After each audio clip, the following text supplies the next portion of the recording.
promises and empty fantasies. I don't need a bed of roses, 'cause roses wither away. All I really need is honesty from someone with a strong heart, a gentle hand who take me as I am.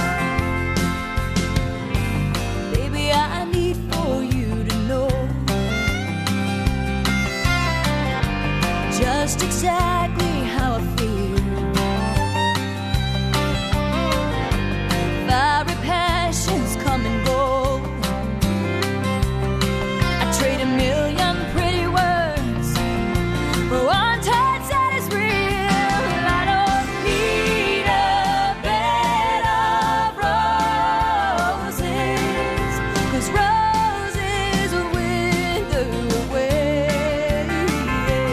All I really need is honesty from someone with a strong heart, a gentle hand who take me as I am.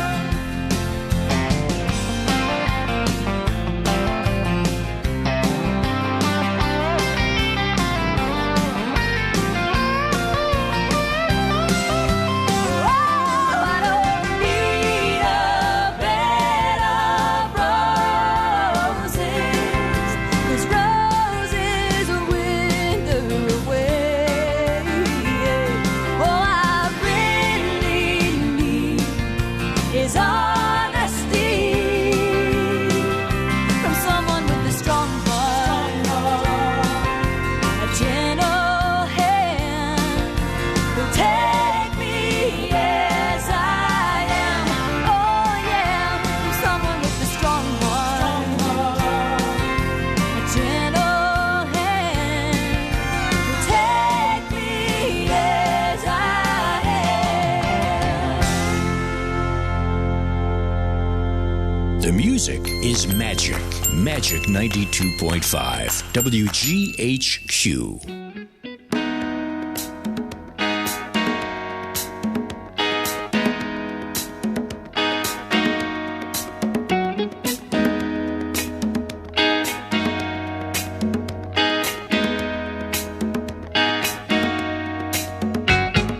This is our fork in the road.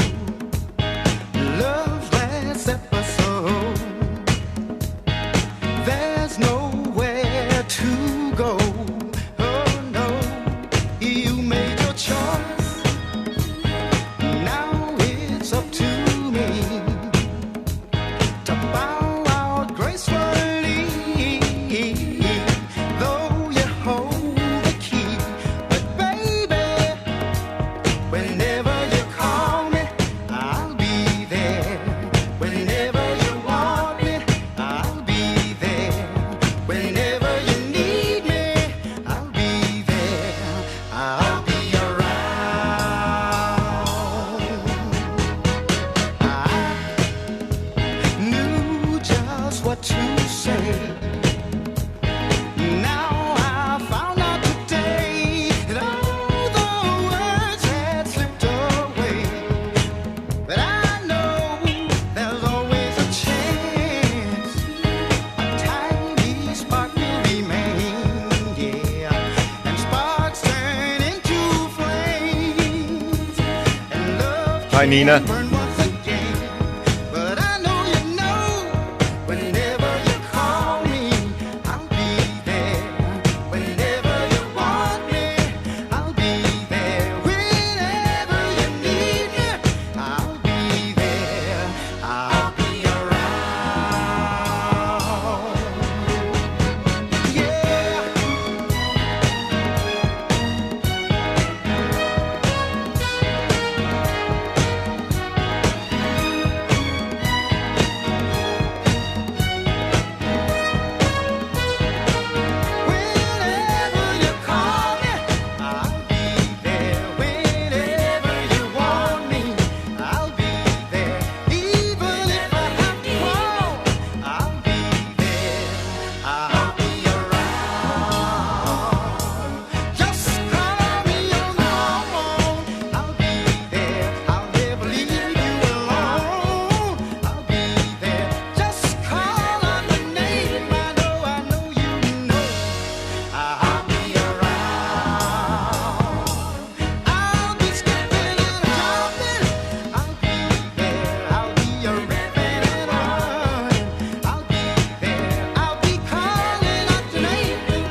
This is the Hudson Valley station for great songs and magic memories. 920 WGHQ AM Kingston and 92.5 W223CR FM Kingston, New York. We're streaming through our website, WGHQ.FM, and you can listen on your smart speaker when you say play WGHQ. This is Magic 92.5 WGHQ. Good morning. You're now listening to Kingston Community Radio, airing on FM 92.5 and AM 920 WGHQ, Kingston, New York. This programming is brought to you by our listeners and corporate underwriters who are interested in presenting local community radio. The opinions expressed on this program do not represent those of Pamel Broadcasting or Kingston Community Radio. Listeners are encouraged to send in $10 per month to help bring this program to you. Mail your contributions to Kingston Community Radio, Post Office Box 4364, Kingston, New York 12402. For more information or to donate online, visit our website at mykcr.org. And good morning. This is Dan Gatis, and thank you for sharing the morning with us. A terrific Tuesday morning, April 6th, and 39 degrees we start out with. And we'll be right back after these messages. Thanks for starting your day with Kingston Community Radio on 920 WGHQ AM Kingston and 92.5 W223CR FM Kingston, New York. Magic 92.5. Jill, why don't you tell the class what you did this weekend? Well, my dad and I went in search of some magical minnows and found a zillion of them in the stream from our lookout rock. Then my sister and I escaped from an evil slug king and went back to my super twig fort for safety. Then we told stories till it got dark, and the Big Dipper led us all the way home. Wow. Where were you, Jill? We went to the forest. It's not that far away. Ask your parents to take you and your friends to the forest this week. It's closer than you think. Check out discovertheforest.org. Brought to you by the U.S. Forest Service and the Ad Council. Introducing the YMCA. Sure, you know the Y for a swim or a game of hoops, but we're more than that. We're a cause. When you take a jump shot at the Y, someone else is getting job training. Practice yoga as a team practices her leadership skills. We give people of all ages, incomes, and backgrounds a chance to learn, grow, and thrive. So while you might think of the Y as the place for lifting weights, we're also about lifting entire communities. That's the Y. We're so much more. Visit ymca.net/more. Hi, my name is George Post from Postupack, New York, and I support Kingston Community Radio, and so should you. Where else can you speak to your local representatives on the air and have your questions answered? So thank you, and support KCR. And thank you for supporting KCR. Thank you for listening to KCR today, this morning, and Kingston Community Radio on 920 AM, 92.5 FM, or streaming online at mykcr.org. KCR is talk radio and a call-in show, so you may call in. 331-9255 is your number. And it is a terrific Tuesday, and we've got Cameron Rylance and Nina Postupack in the on-air studio, and good morning. Good morning. It is morning. A good morning. It is, Cameron. It's beautiful out there. Good mood. And Yes. You're Yeah. in a good mood. You look very springy. I like that color. It's Thank very you. magenta. Yeah. I thought, It's out there. it's supposed to be warm out today. The sun is shining. It's Yeah. Easter. The red and the blue Easter. on the cameras is just very springy. Yeah, well, I got my vivid color on, too. Yeah. so- Yes. The royal blue. I love royal My blue. stripes. I like the stripes on the arms. And New York Giants. That's right. Oh, that New York camera. Giants. I just noticed we're inverted, sort of. Yes, we are. The Like camera's by the that. camera? It's this camera right here. Oh, that's why. Yeah, it's that that one. camera. Oh, Yeah. okay. Because you're both Okay. facing it, so there I you put. go. And when a guest comes in, I'll throw it to 3. Oh, you Yeah. moved it. Ah, That's cool. we learned something new today. So Easter, how was your Easter? My Easter was wonderful. First time my whole family, my brothers, my sister, my mom, we've been together in a year. First time. Wow. And all of us That's at big. least I mean, for were. you guys, yeah. a big Italian family. That's Yeah. important. And Easter, too, especially. So everybody was either had all their shots or one shot. Some got the Johnson & Johnson, so they only needed one Oh, shot. that's cool. Yeah, so it worked out really well. And it was a beautiful day, so we're outside on the deck, Yep. which was even exactly. better. We were on my back porch. It Yep. was in the sun. It was nice. Yeah, I how had about it at you? my house. Yeah. Yeah. My parents. There's only 7 or 8 of us. Oh, that's nice. Yeah. Yeah. My I guess she might be listening. I guess I got to say my girlfriend Amanda came over. My parents, my sister. Oh, see, and now 3 that's kids. news to me. Yeah, I know. I know. It's Cameron. news to everybody. Uh-oh. News to everybody. You know, that's a big move when you say those words, right? It's a big thing. So that was nice. So she came over. Yep, and so there's only 8 of us. So that's the whole local family. So Yeah, but that's great. That's nice. Yeah, it was cool. Yeah, good. Which segues nicely into my next little story. Oh, all right. Speaking of Easter, it'll tie in a moment. We had a very successful meatloaf dinner yesterday. I think it was really good. I only got like a little scrap of scraping a pan, but somehow there's a slight mix-up. That's not right. That the cook doesn't even get a taste. I was shooting for like mid-60s. Like, in the morning our head count was 59, and I know there's usually about 10. Right. So yeah. And walk Okay. up. So high 60s, low 70s. I shot for. So we were in 72. We had 6 5-pound meatloaves, 12 slices each. 73 people ended up trying to come in. We usually had to turn a couple people away. So we had a slight mix-up, but so do you saved the day to a degree. Do your reservations go first? I mean, you always make sure the people that have reservations get food. Correct. Okay. Unfortunately, some people made reservations and it wasn't acknowledged. I don't know. Somebody got kicked out of the loop. The verification loop, and we missed a few people, and it worked out. It was great, but it was we got several comments back. Oh, the meatloaf was so good. People called back and texted, and even my nephew called me Chef Cam Ramsey. Chef Cam Ramsey, I like that. So can you tell us your secret ingredients in your meatloaf? They didn't have any ground pork. A Restaurant Depot was frozen. I went down Monday morning. I was like, I'm not. You got to soak it. Yeah. It's all beef, eggs, breadcrumbs, salt, pepper, Worcestershire sauce, a little bit of milk. Did I say breadcrumbs? Yeah. 8 ingredients. Oh wow. Oh, and ketchup on the top. Okay. I did a slather them in ketchup because some people do. But so you must onions. just use the. Me personally, I would put onions or shredded carrots or something. Yeah, the crunchy. You kind of get rid of the less meat, more other food, whatever, vegetables. But it was delicious. It was really good. Just the right. I hit the right combo. And that's hard when you're making 2 that kind of tablespoons volume. Salt, third of a cup of Worcestershire, 4 cups of breadcrumbs, an egg a pound. So. Oh, okay. 10 eggs per 10-pound batch. That's Yeah. at least the rule of thumb I go by. Yeah, and that was it. It just came out. Bacon. Just a good combo.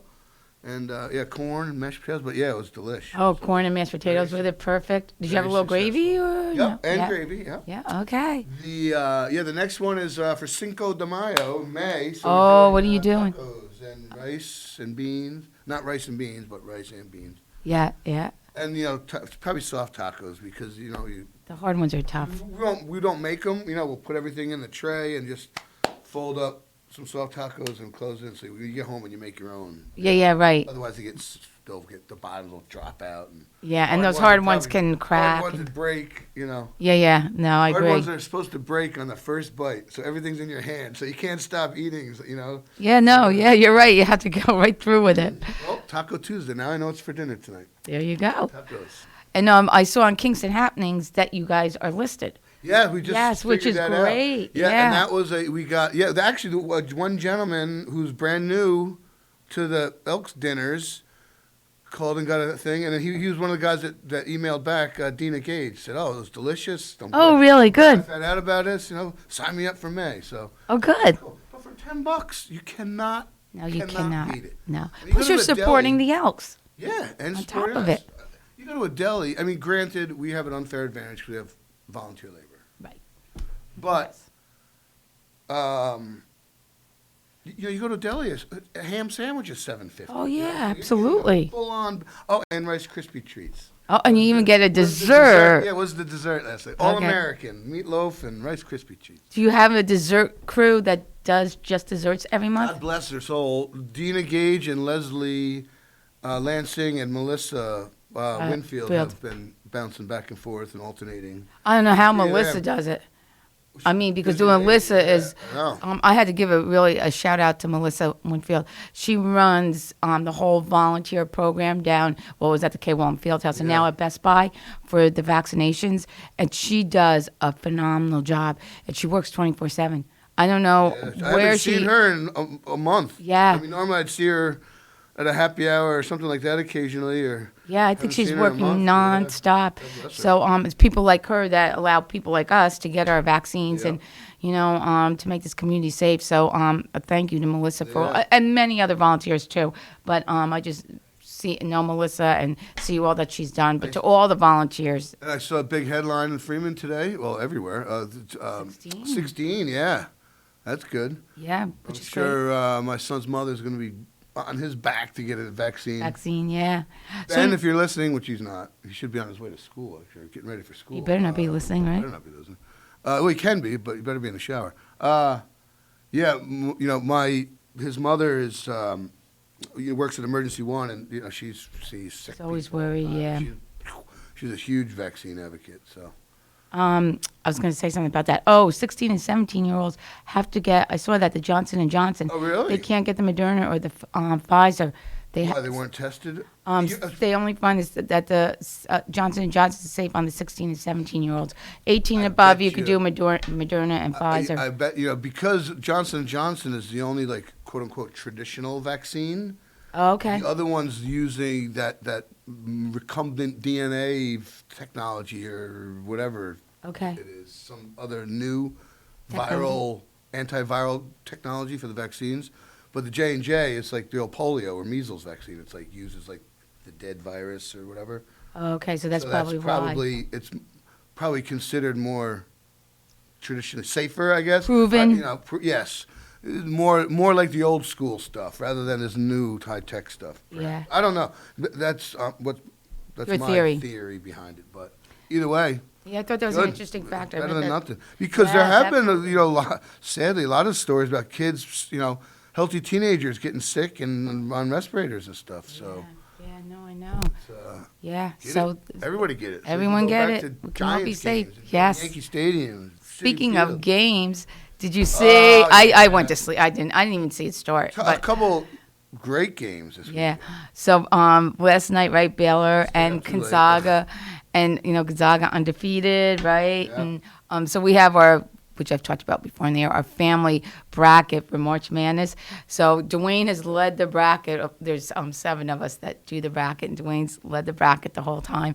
And he had Gonzaga to win, and Drew, my son Drew, had Baylor to win. Really? Wow. And so Dwayne went down to third place. Drew won, and my nephew Anthony came in second. So I heard, though, that I didn't watch the game, that Gonzaga did not play well. They played well. I guess, Baylor, but they said, Baylor was just amazing. Some of those guys on Baylor's, they got to check their age. Really? These guys look like they're 22, 23. 26-year-old Oh, really? NBA player, bigger. Just like they didn't look. I don't know, man. They were like Danny Almonte or whatever that Yeah, right. football kid was.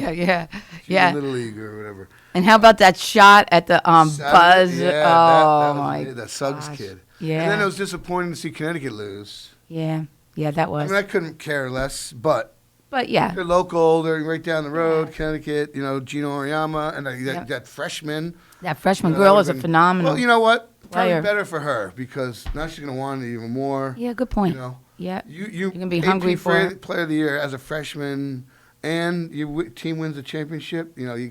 What? Yeah, what do you strive for after Kick that? back and relax for the next 3 years until the WNBA draft or whatever. Yeah, right. You're gonna go high. Yeah, If that's what she wants to do, but yeah. those So it was a busy weekend in sports. Yeah, and the weather was beautiful, so that was nice. And we have a full show today, right, Cameron? We have Heidi Yep, Kirshner should from be. the Y at 7:30. and Bill Merchant should. I assume everyone's coming At 8, and then the weather isn't a reason not to come in. and Peter Roberts is going to do a really interesting show on Greenfield Park. Yeah. I'm excited to hear that. Yeah. He sent us some information on it. I've heard of it in the past, but I'm not exactly sure. Yeah, so he's going to really enlighten us at 8:30. Nancy Shando is usually here from Friends of Historic Kingston, but we have Peter Roberts this month, so which is nice, which is great. Yeah, they tagged you. I don't know if hopefully she's on vacation somewhere. Yeah, that would be nice. A lot of people, I think, are starting to travel a little bit. Yeah, Pete hasn't been in here in a while. No, he hasn't. Yeah. Last time he came, he had had a book, as I recall. We were looking at pictures from He did. I don't remember what it was about. I don't either. Normally, we talk about all sorts of different things. Yes. You start on one topic and you end up on something. You do. You do. Completely different. So, and don't forget, it's a call-in show, 331-9255. So please call in, and please call in when our guests are on. They love to have your questions, or hear your comments. So 331-9255. Was that before we were on air talking about my shot on Sunday?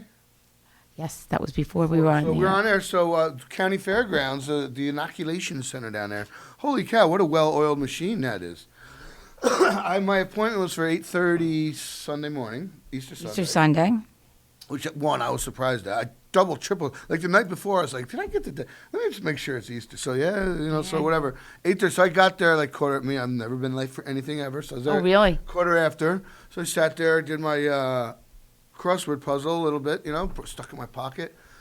You park here by the pool, I guess. Yes. Sort of by the pool. And you had to walk. I don't want to say far, but no, that's a you walk. had to walk around like this, the circle, into the back. You passed the sheep and goat barn. Yes. Into this big steel building where they had, and then you because there's people walking from different areas. People parked here, parked there.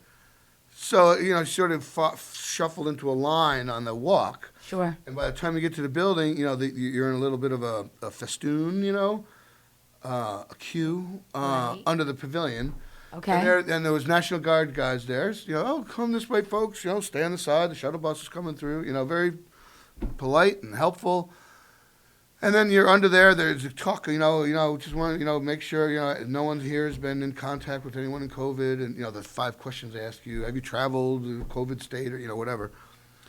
So by the time you get up to the door, the guy, the gatekeeper had a thermometer in his hand, and he's like, "Have you heard and understood all the questions you've been asked?" And yep, do any apply to you? Nope. Beep. Scan you. I know what happened. They said no. Right. You're out. Everybody, boop. Go in. He's like, go to station number 8. You walk up, and on the wall, 1, 2, 3, 4, 5, 6, 7, 8. Oh, station 8. Walked over to 8. Another National Guard guy there. Let me see your paperwork and this. Hey, buddy, how are you? Can I see your license? Super polite. He's like, okay, hang on a moment. He's like, here's your thing. Here's your next appointment. The woman in the green sweater will tell you where to go. I looked up. There's a woman in the green sweater going, come on. So walked over. She was walking down the aisle, and there was like at least 10 booths. And in each booth, they were sitting back to back. 2 people on computers, on desks, and there's a woman sitting in the middle with a little cabinet next to her. Oh, well, that's cool. She's monitoring, being a Boy Scout leader, no improper contact or anything like that. It was just a monitor, whatever.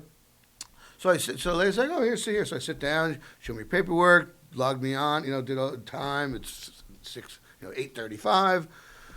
You're getting the Pfizer shot, you have to come back in 3 weeks, you understand all this? And I was like, yep. So I think I had to sign something electronically, and she's like, leaned over her shoulder, was like, okay, he's ready. The woman sitting in the middle stood up, whoop, jabbed me, and she's like, okay, you feel okay? I'm like, yeah, great. She's like, okay, please go over there, I see a gentleman there, and there's a guy standing there going like this. You got to wait 15 minutes. You'll be done at 8:50. You got to go, and so it was like being in timeout. They had a chair, right. They had you all, and they were socially clock on distanced. the wall. If it was a regular clock, I'm sure you heard it go click, click, click, click. But it was a digital. So I sat down, whipped out my puzzle, started doing my puzzle, and I looked up. It was 8:55. I was like, oh shoot! I sat here for 20 minutes. Oh, you stayed extra. I stood up. I was like, I felt like I was escaping or something. And I was like, I guess I can just leave. There's no checkout. And I look up, and some guy was like, the door exit's over there. Because I guess I'm not the first guy to stand up. Not to know which way to go. Exit's over there. I was like, okay, thanks. I walked out, and all of a sudden I was back out in the street, I was like, oh, I guess I'm done. I'm good. Walked back to the car and came That's home great. and cleaned my house and cooked Easter dinner. Yeah, it's quite an operation. Yeah, even up I was at Best impressed. Buy. But, Yeah, I mean, they really. All the check-in booths. I don't know what time it started. I Yeah, thought right, you got there at 8:30 would've been an 8:30, early yeah. appointment, but it was good up question. and running full. The parking lot already had 50 cars in it. Right. It Yeah. was- wow. Yeah, no. All sorts really. of different people too, young, old. I mean, not 16, but 50 and whatever. There's a couple like younger people had elderly parents with them. There was a older looking Spanish couple. Guy had this cool cowboy hat on. Speaking of cowboy boots, cool cowboy hat. Yeah. Which a lot of people don't realize. Like South America has like more cowboys and cattle culture than like America does. I mean, they are super Central and South America. You don't think Brazil, of Argentina, cowboys. yeah, Uruguay, Argentina. yeah. Uruguay, and they are huge beef cattle, and they are full-on ranchers. Oh, wow. Yeah, you don't think of that in No, South but, America. That's very true. It's an American thing. Well, Yeah. our version is it's been transplanted over the world, whatever. But they're way into it. But anyhow, total mix of people, and Yeah. which was good to see. I'm saying that because Absolutely. Yeah. Yes. pleased with the progress. So. Absolutely. It's funny because when I walked into Best Buy, of course, now the vaccination center, and I saw all there had to be, I don't know, 300-400 people, all, like you said, very efficiently moving forward, blah, blah, blah. And for 1 second, Cameron, it just hit me like, who would have thought, like a year and a half ago, that we would be in a mass vaccination center, all of us here in the United States having to get vaccinated. It's just like the reality of the situation just hit me for a second. Yeah, that's And interesting. yeah, it really was. It was like, here we are in 2021 doing mass vaccinations against a pandemic, and who would have ever thought? It really it hit me in a funny way, and it also went to show what you spoke about, the fact that how orderly it was and efficient, and how, we really have moved forward in 1 year. Yeah. 1 year ago, Well, you would have thought, it's would they a- have developed a vaccine? Would we be all getting inoculated now? I don't know. I didn't really think so. Well, So- I hope people have recorded, writing down the playbook. So Yeah, right. sadly, it's probably going to happen again in our life because of the way global travel is and all that. And some of the European countries are still struggling. I mean, I think yeah. Poland, I guess, is getting crushed right now. It's a little thing in the Freeman today. Yeah. And France, too. I know the UK is starting to open up a little bit, but, yeah, we're not, we're not over. Texas, no one wanted to wear masks and Oh, shut things down. Did you see the baseball game? The Texas Rangers baseball game at the stadium? Oh, my God. No one had masks on. It was like 40,000 people. Yeah, that's ridiculous. I was like, is oh, my that God. why Europe? I shouldn't say no one. I shouldn't say no one. But, yeah, few did. It was Very on the few. I did not news. see I that. was watching the 6 o'clock news last night, and I was like, oh, my gosh. That's amazing. Well, but we still have our masks. Good We're old still Texas. doing what's right.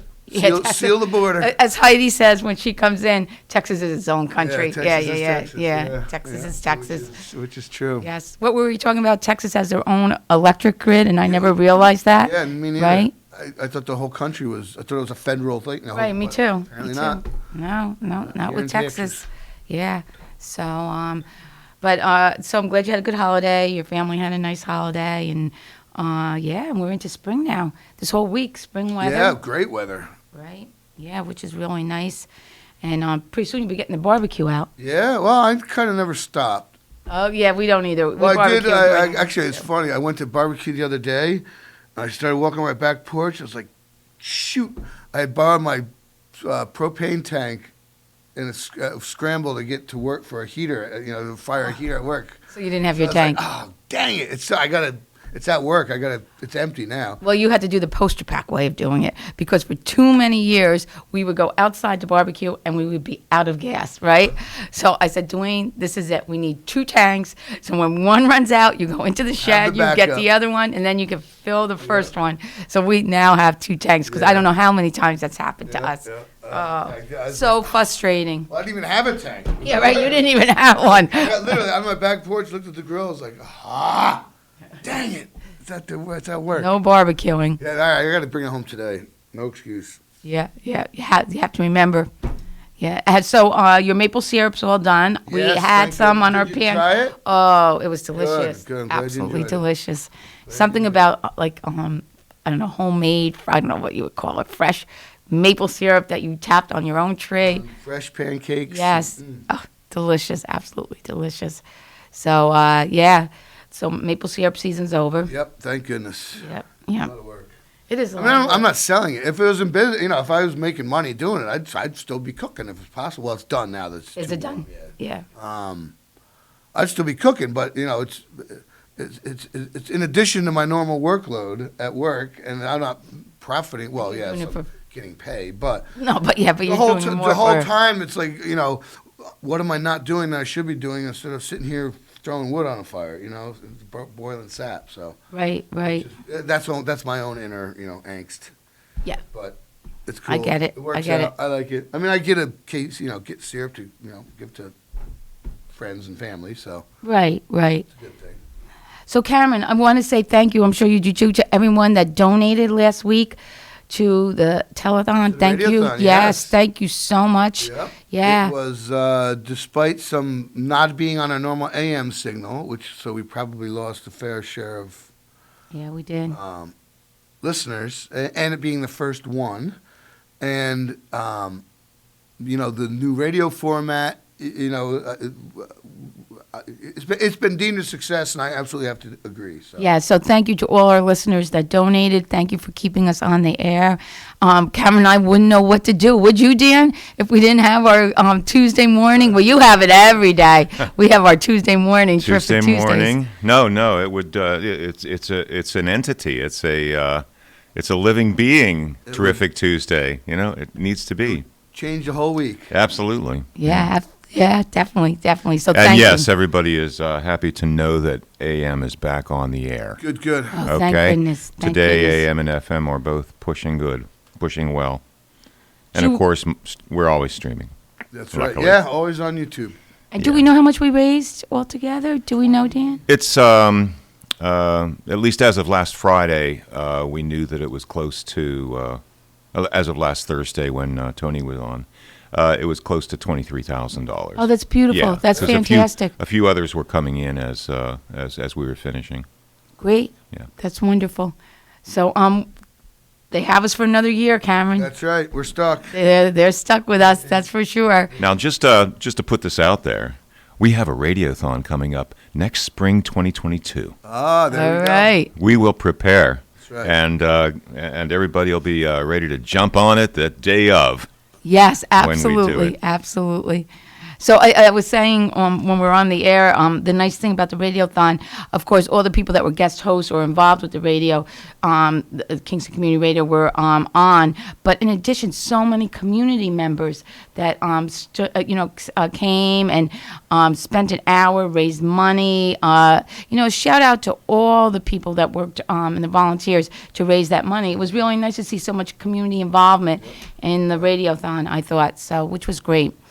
So you're right. Mark your calendar, spring 2022. Maybe we'll even be able to have our breakfast in the spring of 2022, right? Yeah, right. Right? It's Something, about yeah. this time of year. We usually pull it off at Spring Lake. I don't think there's been any talk yet this year for it. Yeah, but maybe next year, right? Definitely. Picnic, Yes. picnic in the fall, maybe. It's Yeah, always a good Tony one. Marmo always was advocate for doing a picnic. Yeah. He did one. One year we did do one at That would be Forsyth Park. fantastic. It's just do it equally as fantastic. Like that 10-year Forsyth Park picnic. Yes. We could rent the space and Yeah. do it. Yeah, we did. It was fun. Do it Yeah, Rotary Park. this fall, Kingston maybe. Point. Yeah, or Rotary Park. Yeah, Yeah, Rotary So, Park's yeah, I beautiful mean- too. I would like that better. actually. And Hasbrook. Haven't they fixed up Hasbrook? Yeah, Hasbrook is nice. Hasbrook has a beautiful view. Yeah, from that's there, right? gorgeous up there. Yes. Always a breeze. Amazing. Yeah, Yeah. Hasbrook is gorgeous. Yeah. It's got a big, nice Yeah. roof Or there. maybe even Saugerties, Cantine Field or something. You Yeah. know? I know we get a lot of listeners from Saugerties. So. Yeah, we do. We do. We have a lot of beautiful parks Yeah. and recreational areas here, in our area, which is really nice. Very, very nice. Let's talk it up. See if we can do a fall picnic. Yeah. Yeah, that would be great. People love meeting each other who are listeners. Yeah. They They do. love Yeah. meeting each other, and You hear the voice. It's great for Oh, us yeah, to they see heard them. that. Yeah, That exactly, person. and they love Yeah. meeting us because Yeah. they don't. Well, sometimes call see in, us. listeners. Yes. Yeah, we need to Whenever, know what you your call in and what your voice your consensus opinion. is. Because, hey, you get a free meal, so, you know. Yeah, why not? It's It's a right. free meal. Right. Never met a free meal I didn't like, so. That's the truth. Or one that somebody else cooked. Even That's better, the other yeah, one. Exactly. So we got to go to break. So And we'll have Heidi, hopefully, Kirshner. We'll see her soon, I hope. All right, Dan. Okay, and we are at the bottom of the hour. You're listening to Terrific Tuesday on this Tuesday, April 6th, and it's 40 degrees here in Uptown Kingston. You're listening to AM 920, 92.5 FM, or streaming online at mykcr.org. Today is sunny. It's a high of 64. And tonight, mainly clear, a low down to 39. Wednesday, some clouds in the morning. Gives way to mainly sunny skies the rest of the day, a high of 67. Wednesday night, a few clouds, low 43. And Thursday, sunshine through a few passing clouds. That's a high of 69. And Thursday night, a few clouds from time to time, a low of 43. We'll be right back. Thanks for starting your day with Kingston Community Radio on 920 WGHQ AM Kingston and 92.5 W223CR FM Kingston, New York. Magic 92.5. If you came across someone struggling with hunger, how would you recognize them? By their clothes, their age, the way they speak. Hunger can be hard to recognize. Learn why at IamHungerInAmerica.org. Brought to you by Feeding America, 200 Food Banks Strong, and the Ad Council. Crispy, blazed, toasty, faded, lit. No matter what you call it, if you're high, you're too high to drive. Brought to you by NHTSA and the Ad Council. Okay, forest animals, kids are coming to the forest, and it's up to us to make their visit a good one. Sparrow, have you practiced the most popular bird songs for the year? Of course. Catchy. I like it. River, how's the temperature? It's a refreshing 52 degrees, man. I love it. Turtle. He's not here yet, man. He's late every morning. Okay. Squirrel. The forest has been preparing just for you. To learn more about cool things to do in the forest, visit discovertheforest.org. Brought to you by the U.S. Forest Service and the Ad Council. Hi, this is Eleanor Arrow from the town of Ulster, and I support Kingston Community Radio, and so should you.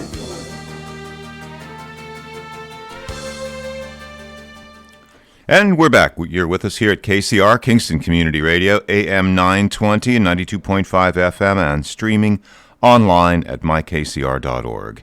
40 degrees on this Tuesday, April 6th, and Kingston Community Radio is talk radio, so please call in. 331-9255. This portion of Kingston Community Radio is being brought to you by Mid-Hudson Valley Federal Credit Union, 1099 Morton Boulevard in Kingston, their main office.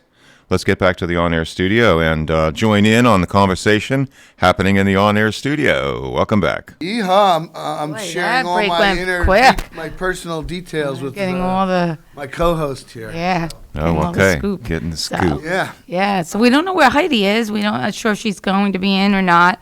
Hopefully she will. She's busy registering people for Siwakamano. I know, right? So much going on at the Y right now, and which is people are so psyched for summer camp and rec leagues. The city announced they're going to do rec league. Volleyball, softball. Last year there was a huge void.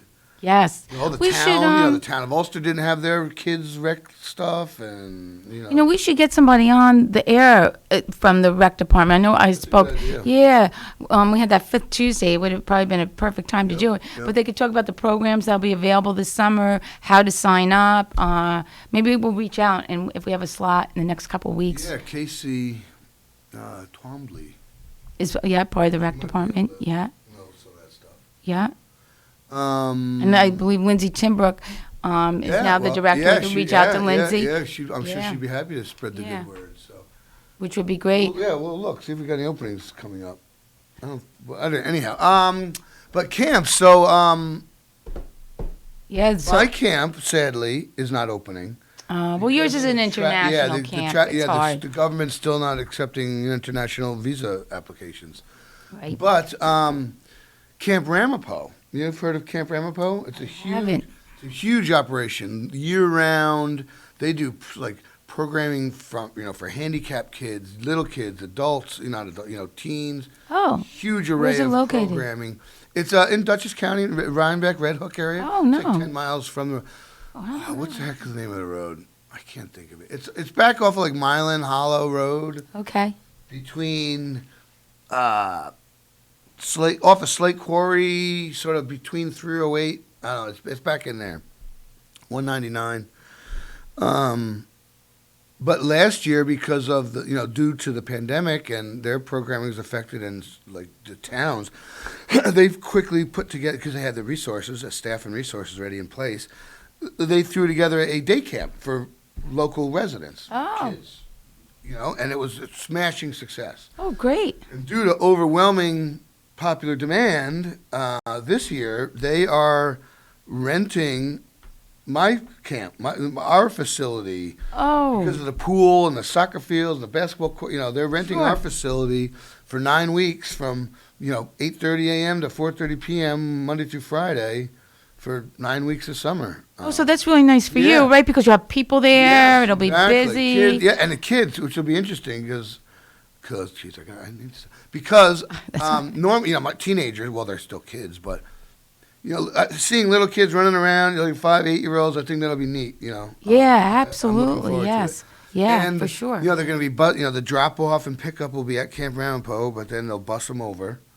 So they'll be like at my camp from like 9 to 4, and then they'll bring them back for pickup at 4:30, and that's great. Done. Yeah. So it's interesting. It'll be fun. I think there's a huge demand. I think people, and especially children that haven't been in school, I mean, they have remotely, but haven't been physically in the school buildings. They're really looking for that socialization. And Calabar has a waiting list. Oh, they do? First time in a decade we've had a waiting list, yeah. Oh, yeah, see? For kids and for parents, too. Let's be realistic. Yeah. Yeah, it's a huge outlet for them. Membership is full. So. Yeah, which is great. I'm happy to see that. And that's why hopefully we keep moving in a positive direction, because these are all good things that are coming around. And, you speak about the rec leagues. And last year there was a lot of people that really were impacted because they looked forward to the softball leagues and to, all the different that the rec department has to offer, tennis leagues, NJTL, whatever the case may be.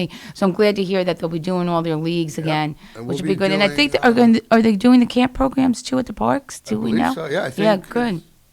All encompassing the normal Kingston Rec stuff's occurring, and the outdoor baseball dart league at the Elks Lodge starts May 19th. So tell me a little bit about that. An outdoor baseball dart league. How does that work? League. That is, it's well, there are several. The White Eagle Hall, they have a couple of baseball dart leagues, and this summer one at the Elks is like an offshoot of the baseball dart league that used to be at my bar. That we play at Keegan now on Wednesdays, and it's baseball darts. It's a simulated game of baseball, 2 teams, and you're throwing these darts, larger than normal darts. Tournament darts they're called. These big wooden darts, and you're throwing from 20 feet away, throwing at a board that's it's a square, 4-foot square, but it's oriented on a diamond. Oh, so you go to first base, second base? Yes, there's a baseball diamond on the board. The pitcher's mound is the home run, first base single, second base double, triple, but they're descending in size because they're harder to hit. Right. And then the infield and outfield is divided up into categories: strikes, balls, outs. The base paths have double plays, triple play, run off, pick off move. Yeah. And by throwing darts at a board, you are simulating the game of baseball as close as you could without playing baseball. And it's huge. It's like a nationwide thing. That's great. I mean, it's played, Pennsylvania, Ohio, churches, and you have an official scorekeeper? Yep. Well, each team, you keep score for your team, your own team. Okay. But yeah, the standings, and this. Do you have a board? So Yep. you're up 3-2, and it's the bottom of the there's third. Basketball flip. Okay. Flip scoreboards. So there's an umpire, a guy on the other team, person, not guys, girls, co-ed. I don't women play. A person on the other team stands by the board and umpires. You got to pull the darts out between. Right, sure. And so you throw darts until you have an outcome. Oh, wow. No, if Sounds like there's fun. nobody on base and you hit double play, it's a foul ball because you need a base runner to get a double play. Okay. If there's 2 outs and you hit sack fly, well, you can't. It's a foul ball because you can only sacrifice. It's not scored correctly. Right. So whatever doesn't directly apply to that situation is a foul ball. Gotcha. Okay. So yeah, I mean, you can, it's fun. The most frustrating is you get 1 dart, 1 out. Oh, damn. Oh, yeah. Our team is the best. But then the next time you get up, you have like 11 darts. You keep, foul. How many foul, on the team? whatever. Minimum 5, but 5, 6 people is all you want because you get up. It's funner, more fun, and It's a good thing you explained it because baseball darts sounds a little dangerous. oh yeah, they're not flying at you. Yeah, right. Yeah. So is there a dartboard for offense and defense, or is it the same dartboard for everyone? Same board, yeah. Okay. Yeah, there's no All right. defense. So, if one Well, I team mean, is batter hot and yeah. and the other team's cold, there's nothing you can That's do true, about right? it, So basically, you're batting every time. But it's outdoors. It's under, we have 3 boards. So there's 12 teams, 6:30, 7:30, 8:30 game times. Wow.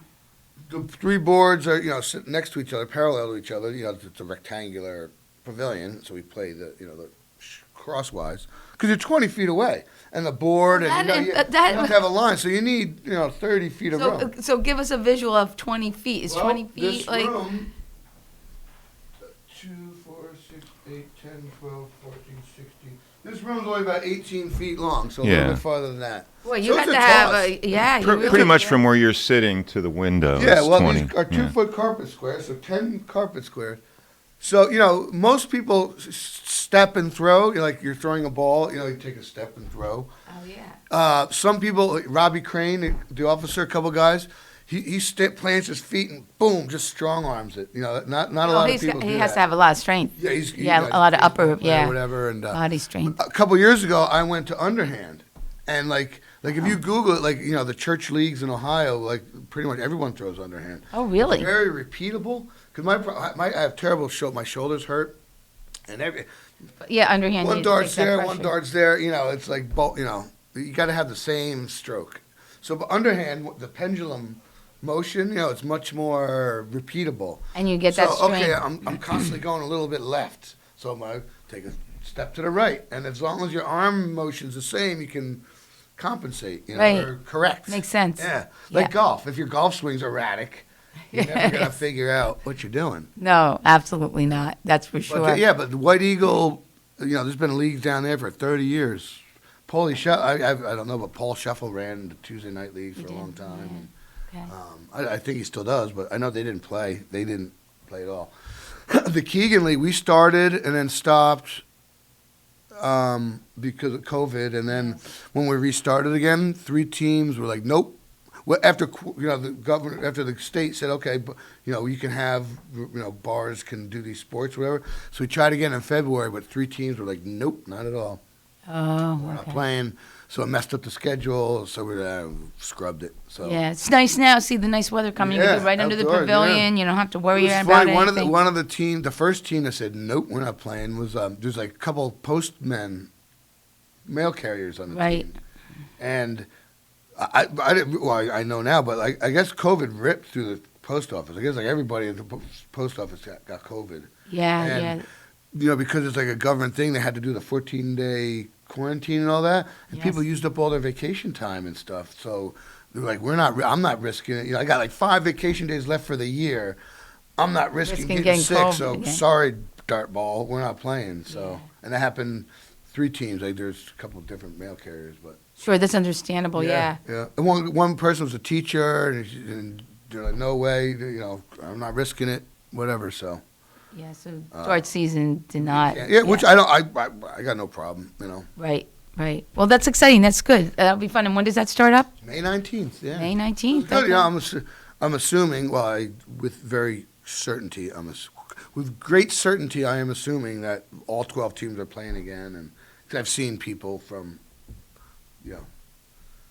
at least one person on all the teams over the last, and was like, yeah, when's dart ball? So Yeah, good. it's definitely gonna be. That's fun great. Yeah, it's nice to see fun. all the Wednesday nights, it's Oh yes. something to do. Yeah, Dwayne plays in a golf league on Wednesday nights. It's nice. Yeah, it's Yeah, good. it's volleyball's Wednesday night. Yeah, Wednesday night's the night. Yeah, I agree with you. And, well, Absolutely. heck, softball's like every night in the city of Kingston. Oh. Between the men and women in the A League, D League, B League. Yeah, I agree. A lot of softball. A lot of softball games. And you know what? How about all the sponsors? Because every one of those teams have a sponsor, so there's quite a few sponsors in the community for the softball league. It wasn't cheap. It was like $300. Yeah, no, it's not. Yeah, absolutely. Well, the umpires got to get paid, and yeah, you maintain. fields maintained. Yes, I mean it's part of the rec department, but still, there's a cost associated with it. Yeah, they have to be fixed. Equipment. every day, I'm assuming the city give the bats. No, that's the individuals. teams. Individuals and teams do Have their bats and things like that. Okay. Some of those bats, like triple wall aluminum DiMartino bats, like $300. Like, but you can. It's like comparing a new golf club. Yes. To a old wood persimmon head, from the 50s, whatever. Right. Yes. Crazy. No, absolutely true. Equipment is a huge, has a huge impact on your type of I mean, play. there's, leagues have restrictions on bats. There's little leagues and college and, oh, really? Yeah, because they're so lively. Okay. You put one of these crazy triple wall bats in the hand of the ball comes off faster than it comes in. It's like you have to be careful. Right, I was just going to say that. Someone could really get hurt. The pitcher's head off, you know? Yeah. So you bring your own bats if you're in the softball league. Okay.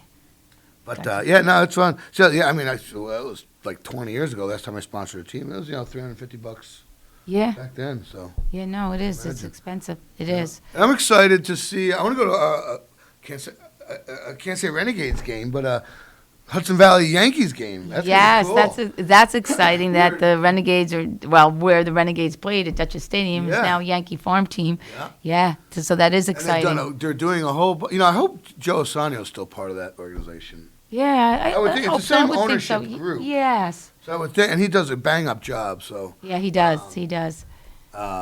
It's a fun night or a fun day. Oh, yeah. And now it's going to be higher-level baseball. And, I'm a Yankee fan, so it's even cooler. And they have done a bunch of work or are doing a bunch of work on the stadium that the county, Right. Fortunately, the county fathers realized that this is a good thing, so they spent, I know they authorized spending like $1.5 million or something like that. Oh, really? That's a tremendous renovation. I think Absolutely. 80% of that, there's an article in the paper, like 800,000 of that is going towards the lighting, because the lights have to meet a standard of intensity, and you can't have dark spots if you're. Well, I get that you're running for a fly ball, and in the outfield, Conked on a head, where's the ball? Right. Which has happened. Some of those bloopers are kind of funny. But dangerous, absolutely dangerous. Yeah. So that's when does the season must be started? Yes, Cameron, or soon? I would think not till summer. Okay.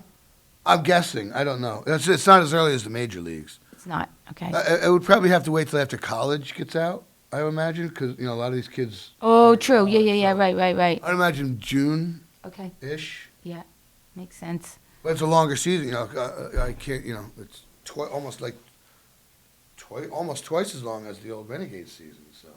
Oh, which is great for Dutchess County. Yeah. The revenue, people coming in. That's a positive all the way around. So that's great. Did the Yankees win? I don't even know. I kind of got lost in that. Very good. Did they win their opening game? No, they lost their opener, and then I think they split with Toronto. They played last night, but I don't know what happened. I don't know. Yeah. We were watching the basketball. Yeah, that's what happened to me. So. And to get Cablevision, right, or Spectrum, whatever, you're either a residence or a business. Residential cables, $100. Business cables, $300. So we pay, at the Elks Lodge, is what I'm referring to. Yeah, okay. For us to get the sports package that allows us to have SNY and Yes, it's like $300 a month for TV. Not going to do that. I would vote against it. No way. It's ridiculous. Right. It's $3,600 a year. No, forget it. So we're strapped with that. It's a ripoff. So I guess why did I even bring this up? But we're not a business. So do you get to what? So you don't. So you don't get like the Yankee. Yes, or SNY. So those. Yeah, it really. It's not part of basic. Unless you're going to make X amount of dollars at the bar to. Yes. Pay for that cable. It's really not a good return on investment there. We're I open, agree. 2 nights a week, Right. Mondays and Fridays, essentially now Wednesdays with baseball darts. Right. But, it would be nice to watch the baseball games while people are playing baseball darts. So we're going to have to figure something out. Hulu or a Fire Stick or...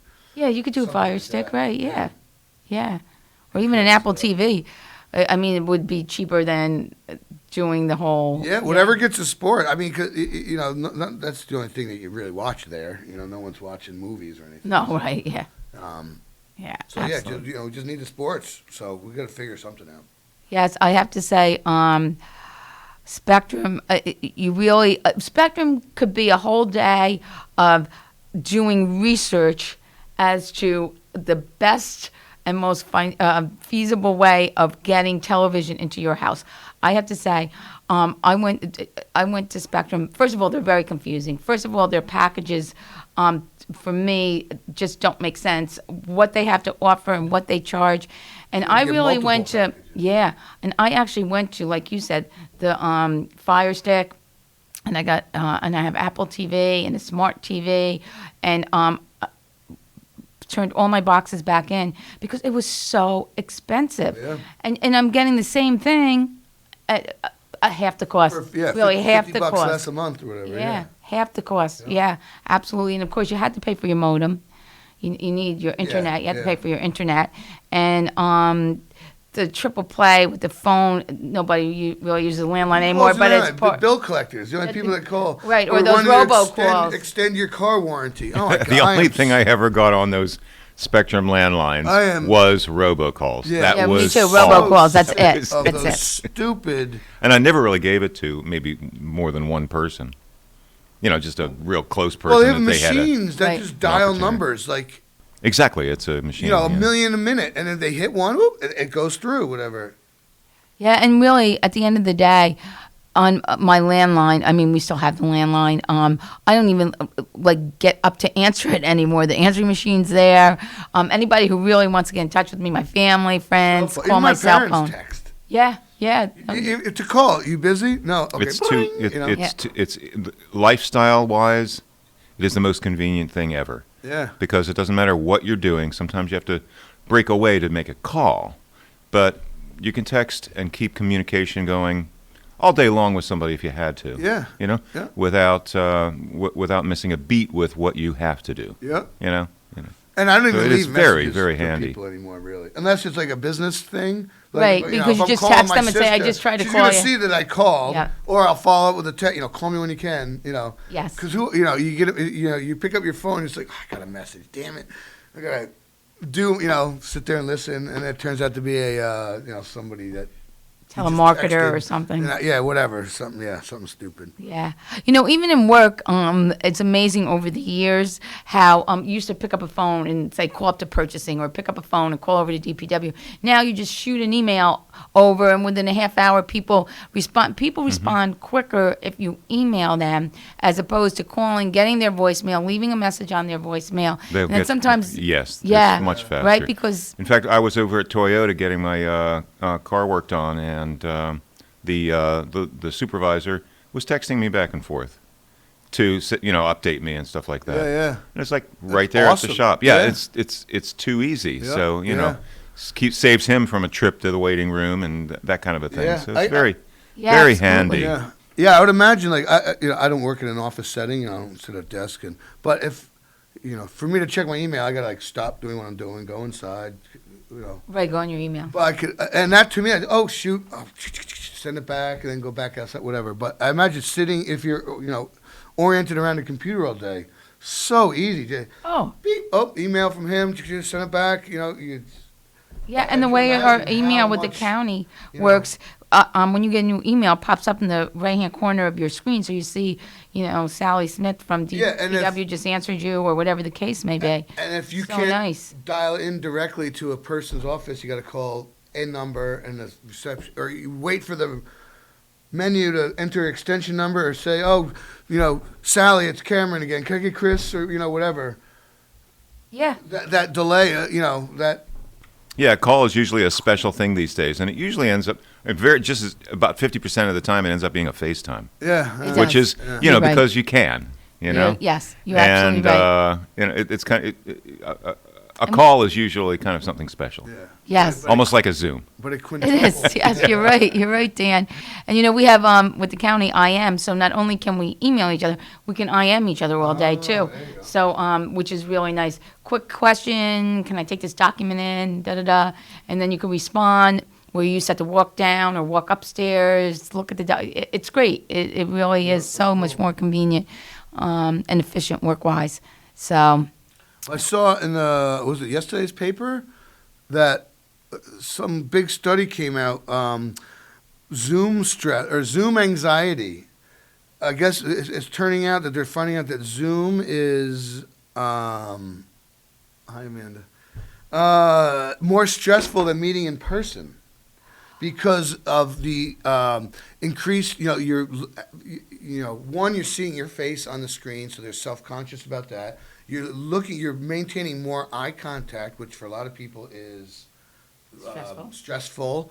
And there's a third thing. The active listening, I think you must do to hear people in crappy computer speakers or whatever. And the non-visual clues that you get when you're in a room with someone. Like you can tell, all right, I'm beating this horse to death. I'm gonna move on.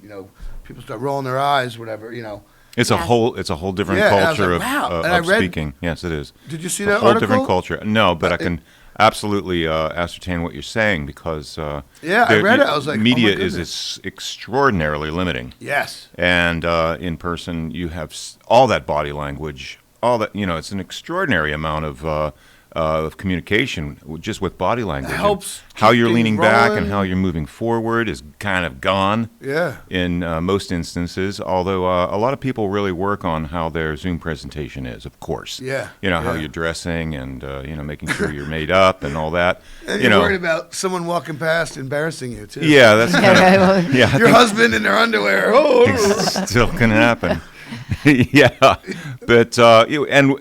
Very importantly, everybody is part of their signature is what's behind you. Yeah. That's true, that Dan. is very much a part of people's signature. Yes. With, The old with education meetings. secretary, Nancy DeVos, had no books on her bookshelf. How's that for a good educator right there? Good academic leader. Not a single book on her bookshelf. Yeah, But half it the is time true. when I'm watching MSNBC or something like that, with the talking heads, with the commentators or whatever, they're oftentimes in front of a library, and I Yeah, you I look at specifically what books there. study Yeah, what the books are.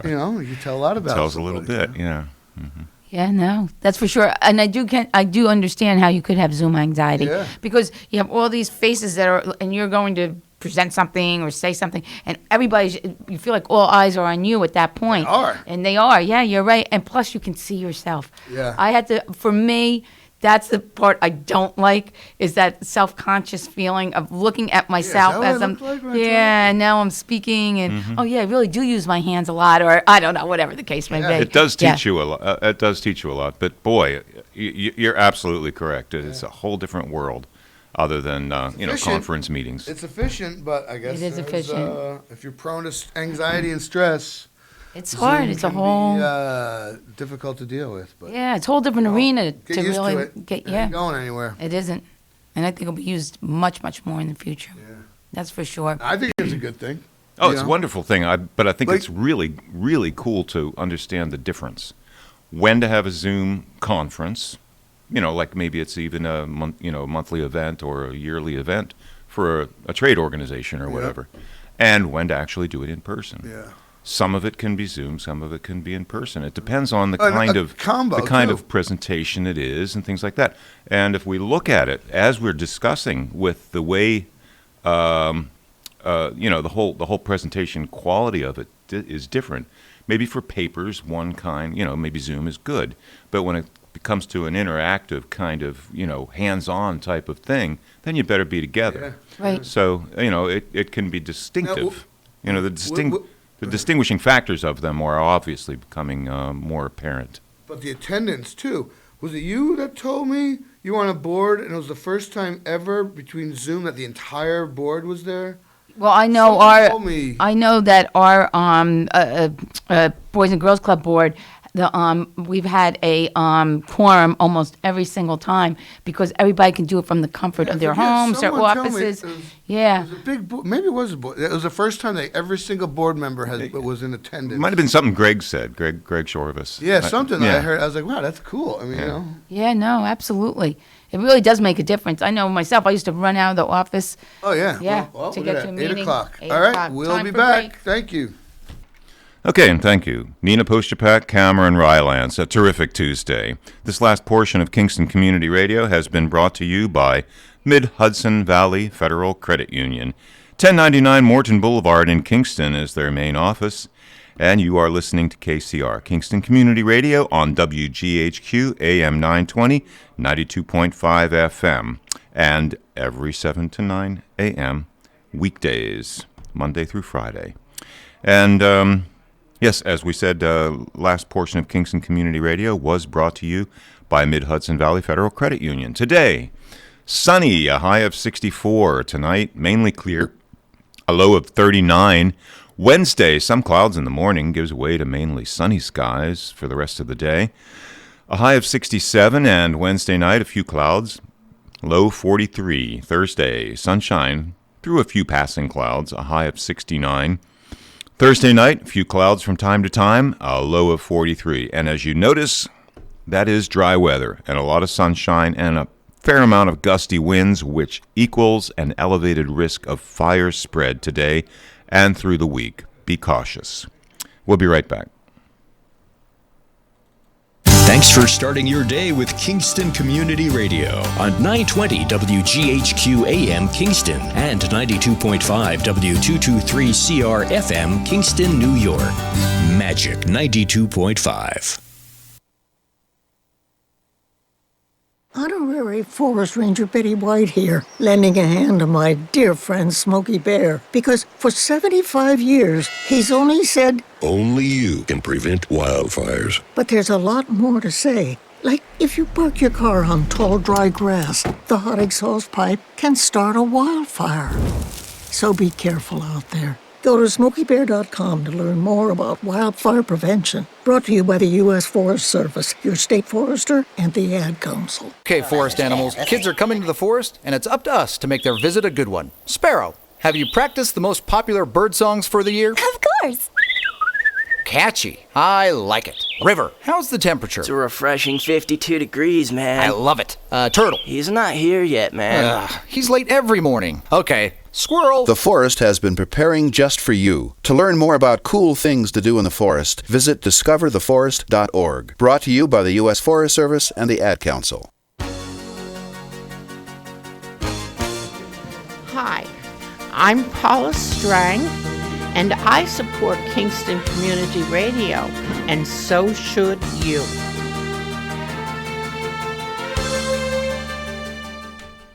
And we're back for the 8 o'clock hour, and this is Kingston Community Radio, AM 920, 92.5 FM, and streaming online at mykcr.org. Our call-in line is 331-9255. 331-9255 is your call-in number. And let's get back to the on-air studio with Nina Postupack, Cameron Rylance, and Bill Merchant. All right. Boy, we are chatting right away here. We are. So, we are joined with Bill Merchant in our studio today. But first, Bill, hold on. We have birthdays. We have 2 birthdays to announce. This is great. I'm so happy. Today, April 6th, Tuesday. Nina, why don't you read your birthday? So I have a happy birthday to Lorraine Waitman from your friends at the Hurley Pearlers. And I have a happy birthday to Pauline Delicio from their friends at the Girls Night Out Book Club. So, let's place these in the randomizer and come up with a winner. Pauline Delicio. Congratulations. Hey, You Pauline. are the winner of a Boyce Brothers Dairy cow pie. So go see the fine folks at the Milk House at 62 O'Neill Street. Buy all your dairy products. Pick out a delicious cow pie and share it with your friends and family. And you know what this time of year means. Going and getting that soft ice cream cone or sundae at the walk-up window. This Oh, my afternoon, gosh. when it's in the sun, it'll be Right? perfect. Perfect. So, Bill, when's your birthday?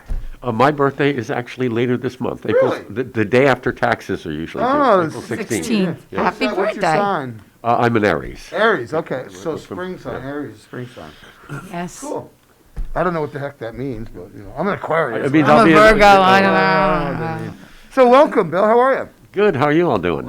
We're just dandy. Well, it's springtime and the water's thawed, and gee, the canal would have been open in about now. Yes, That's right. Startup of commerce. That's it. And actually, and this is the time of year, actually in a month, it's always the first weekend of May where I go on my annual canoe trip on the Delaware River, Pond Eddy, and always marvel, over the Willowweemek, and we go under the viaduct, the Roebling. The Roebling Bridge, yeah. One of the huge earth movement project they did there. I was just there shooting video On the other in bank, like on December. the Pennsylvania side, the abutment and all that they built, and Oh, there's a lot of great stuff to see there. There's the remains of it. So Roebling built 4 suspension aqueducts of the 5 in America in the canal area, and he built all 5 of them. There was one in Pittsburgh, I think, that the D&H people went and looked at, and then they went and hired the guy. They got to know him because John Roebling was one of the richest men in America because of his wire rope factory. Really? So the D&H actually went to him. Their gravity railroad was spec'd out to use iron chain, but we didn't make very good iron back in 1830, and it would keep breaking. And you had these railroad cars with 4 tons of coal each on them. So you can imagine the kind of havoc having your chain break. Runaway train, literally. So they go over to hemp rope, and I think it's 1830. In their annual report, they're spending like $4,000 for rope for the gravity railroad, and it only lasted maybe a year, because the D&H Canal was basically started by some Quakers. They didn't operate on Sundays. They had a 17-mile long gravity railroad, and a whole crew of men would go out every Saturday night and take in all the hemp rope until Monday morning. Really? So right. So in Would it 1844, get rained on or something? just to extend the, that's an awful. You think 17 miles and you're going to completely rehook up this rope. It was undoubtedly because it was more cost effective than replacing the ropes. Wow.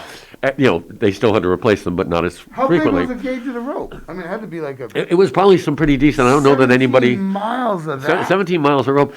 Where the heck would you put it? Just a building to put it on? Right? In a little shed off to the side. I don't know. Ginormous shed. So they meet John Roebling, and they buy his wire rope, and then problem solved basically. So they knew of him a couple years later when they wanted to figure out how to get across the Delaware without annoying all the guys that had the boats on there. But it's great that you can still see the one aqueduct. Yeah, and then all the bluestone, I guess, where they used to divert water or something, like channel it off. Well, yeah, so there was going along the river, and there's hundreds of yards of laid up bluestone. What they did originally was they had a rope ferry, so the canal, and there's just a little bit of the bed left on the Pennsylvania side. Barely, you have Hi, to know this what is you're Tony looking Marmo for. from I shot Norman some video Staffing, there and we've been about bringing a year together ago. employers and job seekers since 1980. Dan, do you hear that? Oh, never mind. So they actually had a rope ferry. So where you would so they built this dam, much to the consternation of the lumbermen that were moving logs. It was their river, according to them. Right, sure. No one had problems their whole all the time on the Delaware. So they had what they call a guard lock, so that you wouldn't dump all that hard-won water out into the Delaware. You get out in the Delaware, you put the single animal on, and you just pull yourself across. And then there was on the other side a guard lock, and that was the beginning of the canal. When they go and they build the 2 aqueducts in 1847, they opened those in 49. The whole canal isn't enlarged yet, but they got that section together. But it winds up being higher, so they lose some locks and they gain some locks on one side. And so the old route on the New York side continued its life as a feeder. So they kept capturing the water. Anytime you have water that was above the level of the canal, you figured out a way to get into the canal. So you're seeing all of that. I want to get down. I was planning to go and raft just to see the sections I can't get at easily along Hawk's Nest and stuff. Yeah, because it's Well, and it's private property. Well, is it private property? My understanding is that Sullivan and Orange own the entire canal bed, but people have lived with it so long, they consider it their property. Now, I'd like to see a trail go over. I have a dream that we could get a trail that would from. be cool. Well, we could get a trail from the Delaware Aqueduct to the Empire State Trail in Rosendale. And I'm working with some people. We really want to see this happen. I mean, the Well, a place lot that of it's we in place. stay- A lot of it's, We stay at Jerry's Pondetti Canoe Outfitters, and he has a homemade bridge over a lock. Yeah. That's right 10 feet off the road. I'm trying to think now, Pondetti, which lock would that, I should know my numbers, I but don't know. it's Let's see, Pondetti or. before Berryville. It's after you come down. Yeah, and so Berryville is so I when I was doing that talk, I was at the Stick It In, which happened to be this is true, right next to where Lock 69 had been. So there was no end of double entendres. Stick It In, right by Lock 69. I mean, so Pondetti was probably there was 66 and 67, which I visited. So 60, yeah. So probably Pondetti might be Lock 68 would be the one I think. Yeah. I'm trying to remember Right there. how I mean, extent. it's Yeah. close, you know, it just Are looks you like going on your trip this year? Yeah. Yeah. Okay. But yeah, so you can enjoy canoeing down the Delaware, but you can also study the D&H Canal while you're there. I mean, come on, that sounds like a wonderful recreational activity to me. Especially I when you mean, get a cooler full of beer and a bunch of your fraternity buddies. Yeah, there you go. Grand old time. Believe me, it's a grand old time. So you've been busy, Bill. You've been doing always, some presentations. With the spring, I've slowed down a little, but I did like 3 earlier this year. I'm still trying to get the Roebling one up.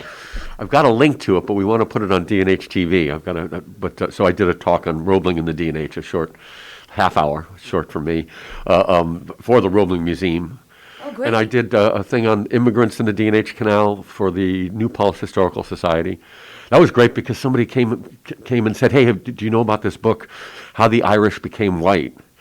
I was talking about my supposition. I can't prove that people of color built the canal. You kind of think they had to have, right? But I sort of said, well, maybe, the Irish wouldn't let them, and they needed the Irish. And so this book is great because it goes into great detail about exactly that. And in fact, probably my surmise is correct. I've not found any primary source that said, we employed people of color. I know from the start when the canal opened, I can say definitively from press accounts, but I can't in that 3-year period when they were building it. And it's very possible that the Irish, who they just needed, they were the only ones that would take that work. This book also talks about down south. They preferred the Irish for really dangerous work because their slaves were property. They were cheaper. So, it was the loss of life. If somebody died, if an Irishman died, no skin off you. Exactly. If your slave died, you're out $900, which was real money in that. Irish slaves were cheaper than slaves because of the Sad. no investment. Yeah. And then this book talks about how they basically politically sort of allied themselves with other white people, didn't talk about being Irish Catholics, and kind of rose up. It was a way of sort of getting up in life. Which I always find kind of amusing that for centuries, Irish people tried to hide their Irishness.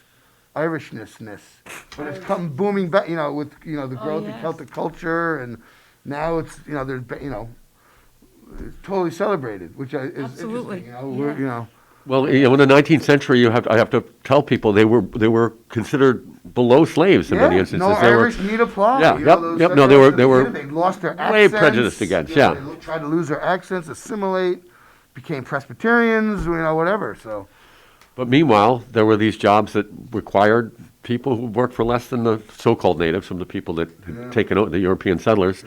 We've needed them all along, and certainly the D&H Canal would not have been built nor operated without immigrants, and largely the Irish. So now your presentations that you do, are they on YouTube? Like, can we go online?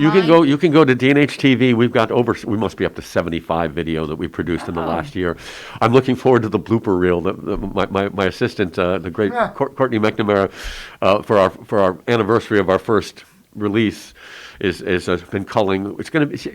She'll be in it a little too, but I have a feeling it'll be largely my muffs. I can't wait to see it. Oh, really. that's great. Yeah, That's really great. I think April 14th that'll come. Just in time for my birthday. She's going to make fun of me. Why not? But all of my presentations, there's, in fact, our top performing video, last I looked, it was an hour and 40-minute general history of the D&H that I did for the Butterfield Library in Cold Spring. They're not even on the canal, but I think it's because it's the general history that the most people have looked at it. Sure, no, absolutely, yeah. But it's Short amazing because you overview. think the shorter is what's going to perform the best, but this hour and 40-minute long had, last I looked, the most views, you know. But it just shows how much people want to, you know, enjoy the topic. And I'm proud to say that my talk that I did last year for the Erie Canal Museum on the marginalized populations was used as a college class by one of the SUNYs. I got one of my remarks. fantastic. Oh, that's great. Yeah, so we're, you know, out there educating the world. Yeah, that's it. Well, that's one thing, right, that came out of the pandemic that's been wonderful. People have utilized YouTube and, you know, presentations that you would normally have done are now being recorded and available online. And it really is a really excellent way to get your presentations out with the ease of being in your home and watching it whenever, and then to use in the classroom. We're reaching more people than we ever did because of our virtual outreach. We will always have a virtual component to everything we do, because it's just, you know, I expect when we open about a year from now that we'll get a lot more people in, both from the fact that we've been closed for 2 years, from the fact that we're creating a wonderful new museum. Really exciting. That it's really going to be a great attraction, you know. Any updates on that front? Well, you can this spring, or? you can see on D&H TV the virtual museum tour season 2 is, so season 1 was just a video of our now no longer extant museum, a tour of the old museum, which we needed to document for history anyways. But season 2 is behind the scenes, what's going on in the building. You get to see the construction updates, and as we get moving further along in the creation of the exhibits, that stuff as it gets installed. And we've got a wonderful, so the building was built in 1797, and then in 1827, Simeon Depew, so it was Simeon and Arietta Depew, Simeon's first wife and the mother of Jacob, Hasbrook Depew. Jacob, his father deeds, his mother dies in 27. His father deeds the building to his son, and the son builds an extension. Now the father lives another decade. But in there, so in 30 years after the building's built, they've added on to one end. And so in the attic of the 1827, you've got a perfectly preserved gable end with the original red barn paint. Really? You can see how they pointed in 1797. You know, if you know about building, you always wonder how they put. It's a little time capsule, and I'm going to shoot a video because nobody will get up there. But well, I was there with the paint analysis folks 2 weeks ago. We're doing historic paint analysis to inform the colors that we'll use in the house. Right. We need more. We have to go for more funding. We took more. Boy, it gets expensive. We took more samples than the grant we got covered, with the idea that we're going to look for more funding to do more research. But we have enough samples that we'll be able to say definitively what color the trim was. We'll pick what color was the ceilings. That's very cool. Do you think pigments and dyes fade over time? Do you think they'll be able to? These people, Mary Jablonski is apparently like the premier. Really? From, our cool. contact at the state when we, Michael Lynch, when we. Is it like linseed oil based? They probably were, yeah. Linseed was a very common carry. You know, you were making it for linen, and so you had the seeds, and so it was a ubiquitous finish. It's not as a woodworker, it's not a good finish. It's not a sufficient vapor barrier. It degrades over time. Really? But it was ubiquitous, and the early paints used it as a binder, so it was most likely. But they'll be able to tell. I mean, we know for sure that the trim was this dark red, and in fact, it's even captured in the exterior and the part that John Novi added on. There's the exterior, and they're all in that same dark red. Cool.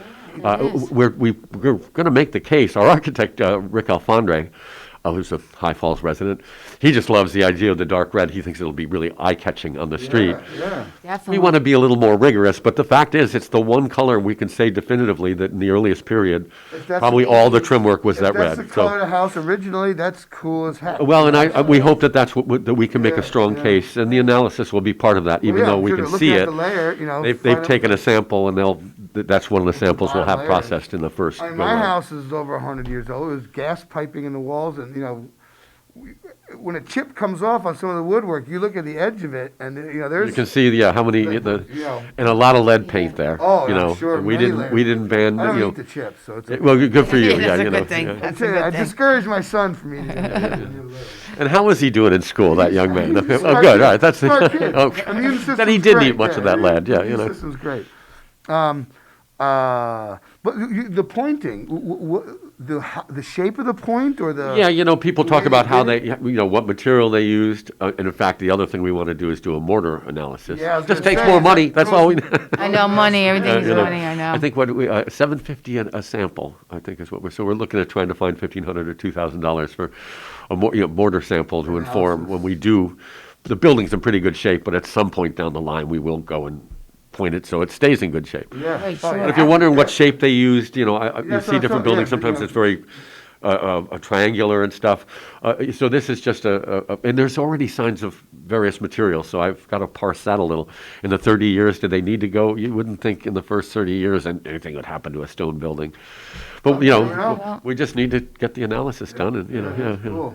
It's amazing though how they can do that now. Yeah. I mean, like you're saying, with the paint and how they can analyze each. Like you take a little chip like that, and they can figure out exactly. Turn it on its side and put a big microscope and blow it up, and then and they've got the experience from years of doing this. Right. So I'm really looking forward to see what we find out. We're thinking we're going to find some sort of white, but not all whites are the same. So it would be nice to be able to point to a color and say, this was the color it was in this period, or Sure. Absolutely.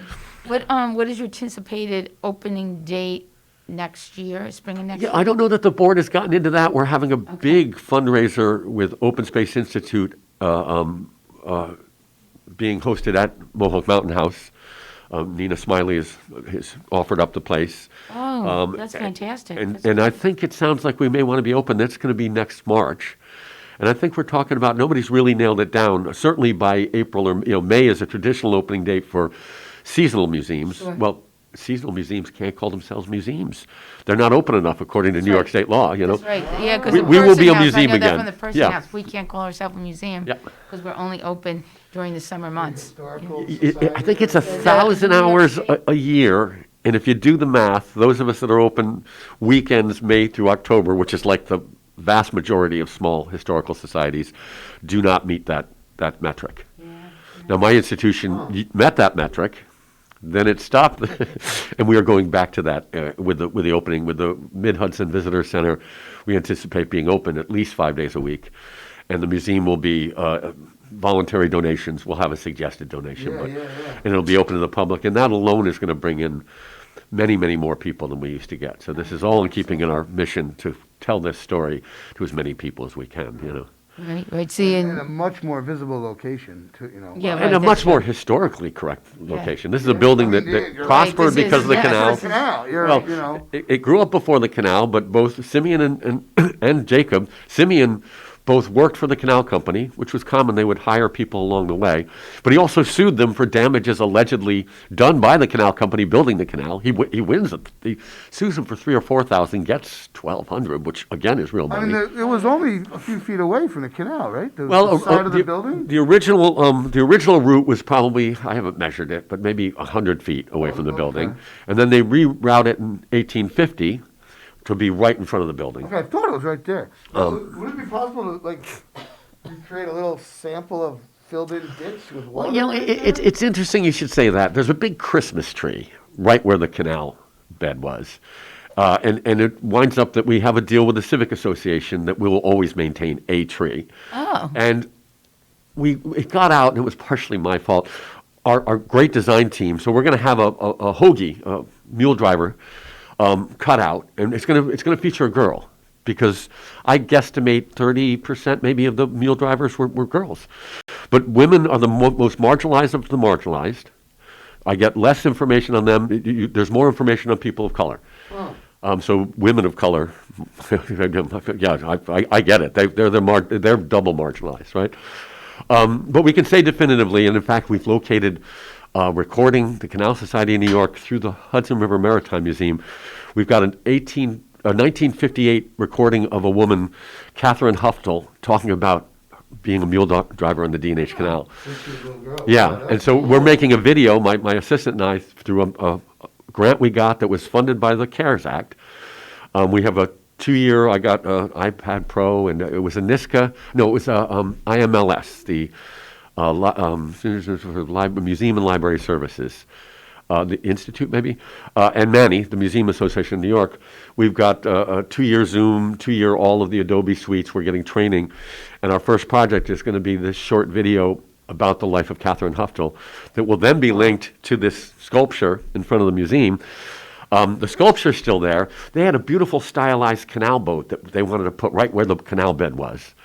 And it would be a seating area and a selfie spot. Well, the Christmas tree happens to be smack dab in the middle. So, for a variety of reasons. Well, maybe doesn't that tree hang over the building and create a danger? Well, so the Civic Association, they think they've saved the tree. They gave us what for? And meanwhile, we've been talking about. So Grady Park is along the earlier canal route, owned by the Canal Society. The town of Marbletown now leases it from us. We're putting in a holiday tree. We've been trying. When I was the treasurer of the Civic Association. The then president, we talked about trying to get the tree lighting away from right along 213 over to this much safer spot. Yeah. Right. Yeah. But everybody was up in arms. I think if the community actually was polled, in a more proper, but we kind of just, and everybody was like, we were going to cut the tree down tomorrow. No, this was a plan. We were thinking about it. We'd love to put this boat there. Well, that woolly aldehyde and all the others, so pine tree rust and all these other things. So. We'll just see what happens down the line. We were never going to do anything without engaging the community, but they made it sound like we really took a black eye. I don't want to talk trash about anybody, but I was a little upset that people were kind of making it sound like it was some dire thing that was going on. And in fact, it was a community discussion that under more normal circumstances, COVID certainly played into it too. Even if it was only like a 20-foot long section of the canal, like the width and depth. Like if you like, that's what the canal was, like a ditch. It's if we move the tree, and that we can do, don't tell them I said that. But if we move the tree, now I've done it. Now everybody knows. We could then also put that stylized. Why we like this is that from the street you'd evoke the canal era. This is a town that became huge. It had the water power, but without that transportation network, it wouldn't have grown the way it did. And so to evoke that, that was 6 foot of water until 1902, directly in front of that building, when coincidentally the canal company purchased the building from Jacob Depew, who they revered. They loved Jacob. He worked for him. He was a toll collector, but he was sick with a serious rupture. I don't know. So he sells, for $20,000, he sells a lot of property, including a cement mill, to the canal company. He lives another 17 years, so I don't know. He thought he was dying, that but rupture rupture was not as severe as he thought. You had $20,000 in your pocket back then. Well, you always got to wonder. Yeah, you got to scratch your head at that point. You go, I wonder. Rupture. You know what medical science was like. They didn't let enough blood or something. Yeah, right. Put a couple more leeches on. Yeah. Well, how many people died because of that? Huh? Right. Let out the bad humors. That's right. Yeah. Or the dilaudum.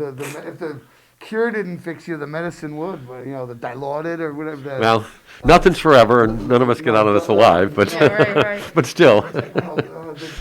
There's the morphine, the liquor, the morphine, the laudanum. Yeah, laudanum. Yeah, it would be the. Oh, you got a cough here? Opiate, take some of this. Yeah, that'll cure you. And even Coca-Cola, if you remember. Yeah. The original formula. Yeah. I think it still uses some sort of a coca. That's why it perks you up. But we don't know, because we're.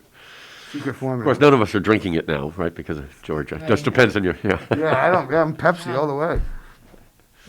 Oh, it's another reason not to like Coke. So I'm a Pepsi guy. I always poo-poo. Always been Pepsi. I personally think Coke's on the right side of this one, but that's a whole. But no politics. All right, I'll stop. A history segment. No, not a political segment. Yeah. So we're getting down. They're both great for cleaning your bike. Yes. Yes, and chrome apparently. Don't drink it, but. Yeah, well, soda in general at that point. You shouldn't be drinking any of it, but oh well. So we're getting down the bottom of the hour. So, Bill, why don't you give us a little contact information, your website, canalmuseum.org. You go there, and there's a link to D&H TV, our YouTube channel. You can also just go to YouTube and find D&H, and we come up pretty quick. We have our own URL. I forget the exact one. And then also we have a great Google map of the entire canal route that you can go and find all these spots where you can where you can legally, publicly accessible sections of the D&H Canal. As we release my Where is Our Historian videos, where I'm out in the field describing what had been there, those get linked to each site. And then now and then pictures as I get them. It's a living document that I'll be working on the rest of my life. As I get a photograph that I know is of a location, I link it to there so that people get a better sense of what was there back in the day. This is immensely important and informed the entire route.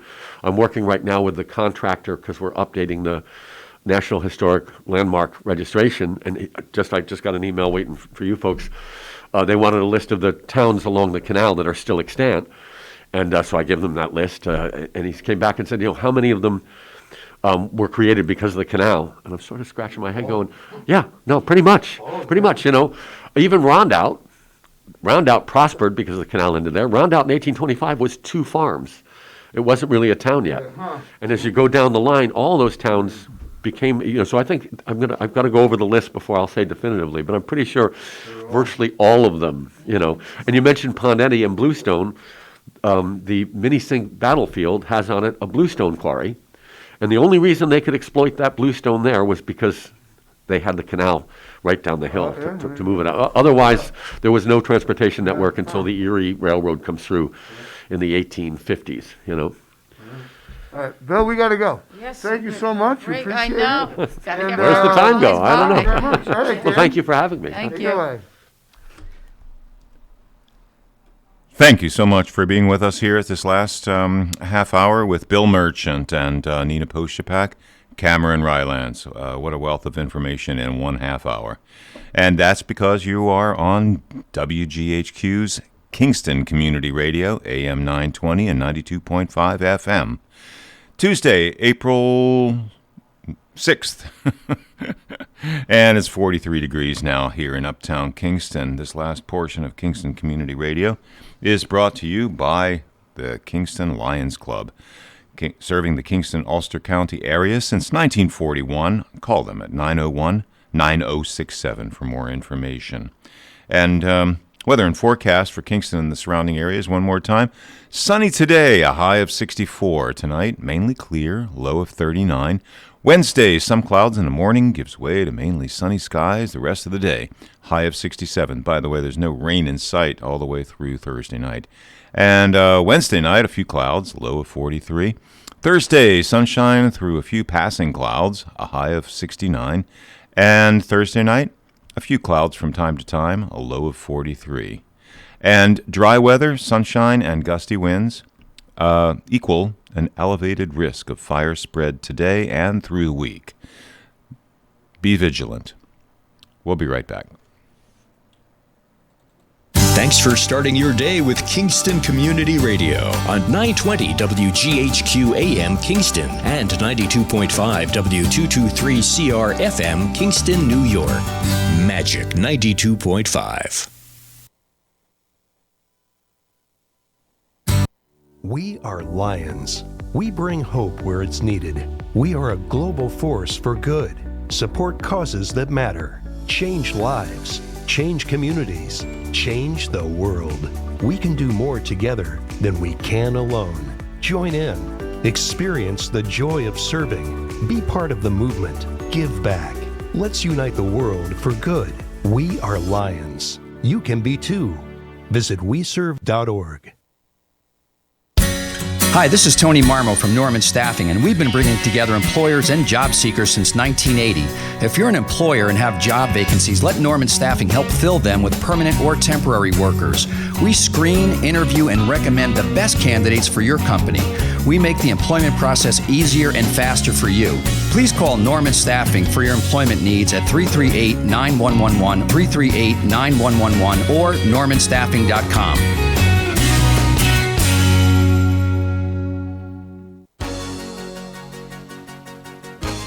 Hi, my name's Maggie. I'm from Copiague, and I support Kingston Community Radio, and so should you.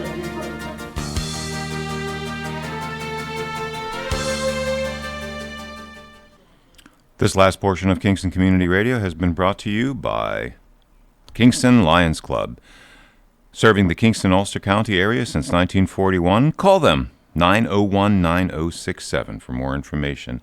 This upcoming portion of Kingston Community Radio is brought to you by Rondout Savings Bank. You're with us on KCR, Kingston Community Radio, WGHQ, AM 920 and 92.5 FM, and streaming online at mykcr.org. 331-9255 is your number to call in. And let's get back to the on-air studio now with Nina Postupack, Cameron Rylance. A terrific Tuesday, and our new guest. Thank you. Our new guest, another historian, Peter Roberts. Good morning. Morning, Cameron. Welcome. Yeah, good morning, Nina. Yeah, It's good to be here. And, see you again. Well, you have an interesting, let's jump right in here. You have an interesting topic that sort of ties into Bill Merchant. It is. It's a follow-up to Bill Merchant. Yeah, perfect. Yeah. Couldn't have worked out better. So yeah. Well, let me tell you a little bit about Greenkill Park. It's really a fascinating story. It turns out that Greenkill Park is located about a mile southwest of Eddyville. So going from Kingston, if you take a Beale Street, you go along the Rondout, you go into Eddyville. And then from Eddyville, before you go over that bridge to Esopus, you go along the Rondout. And about a mile from there, right now there's a New York State fishing access point where people launch their boats, canoes, kayaks. And across the street from there was an entry to a resort. It was called Greenkill Park.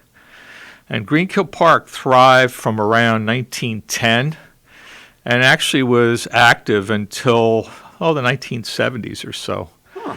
But there were changes in ownership, interesting stories along the way.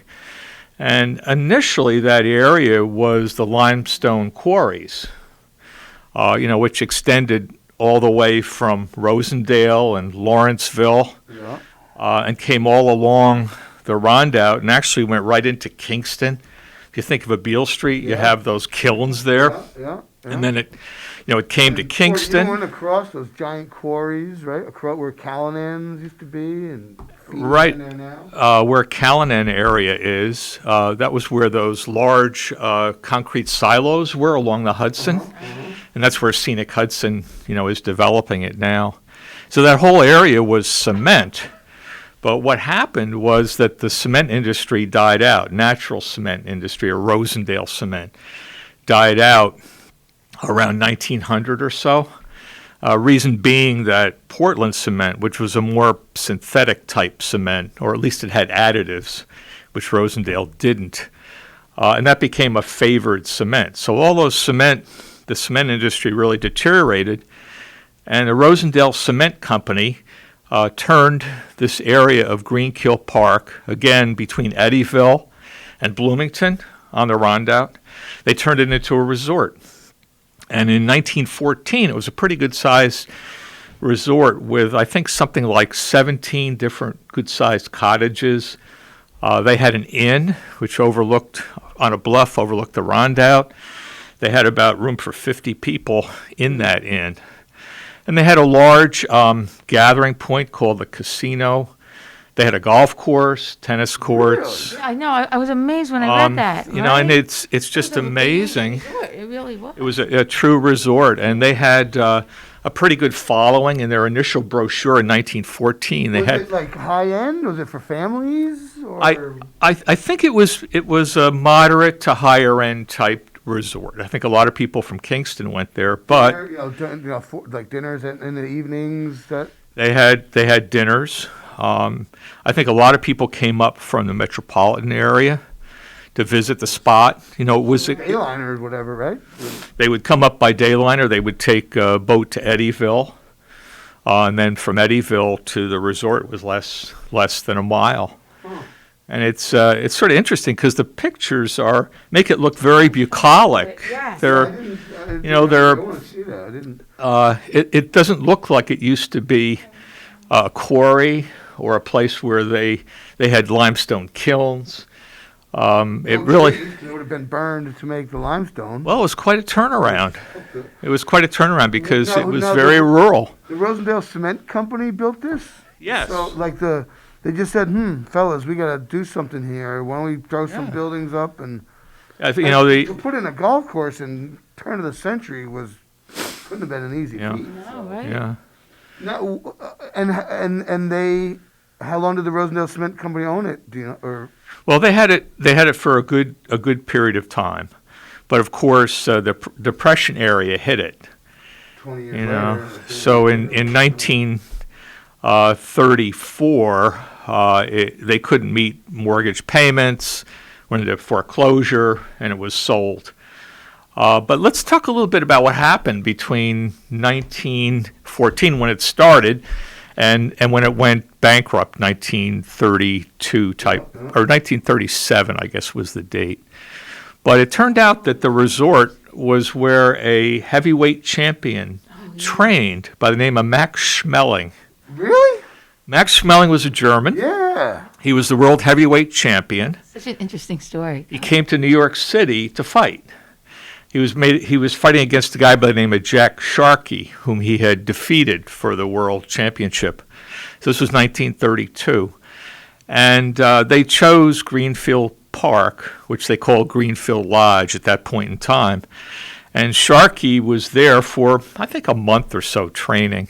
And he's an unusual guy. He extremely fit, but he didn't do the usual thing, doing road work that boxers do. Apparently he spent a lot of his time playing tennis and playing golf.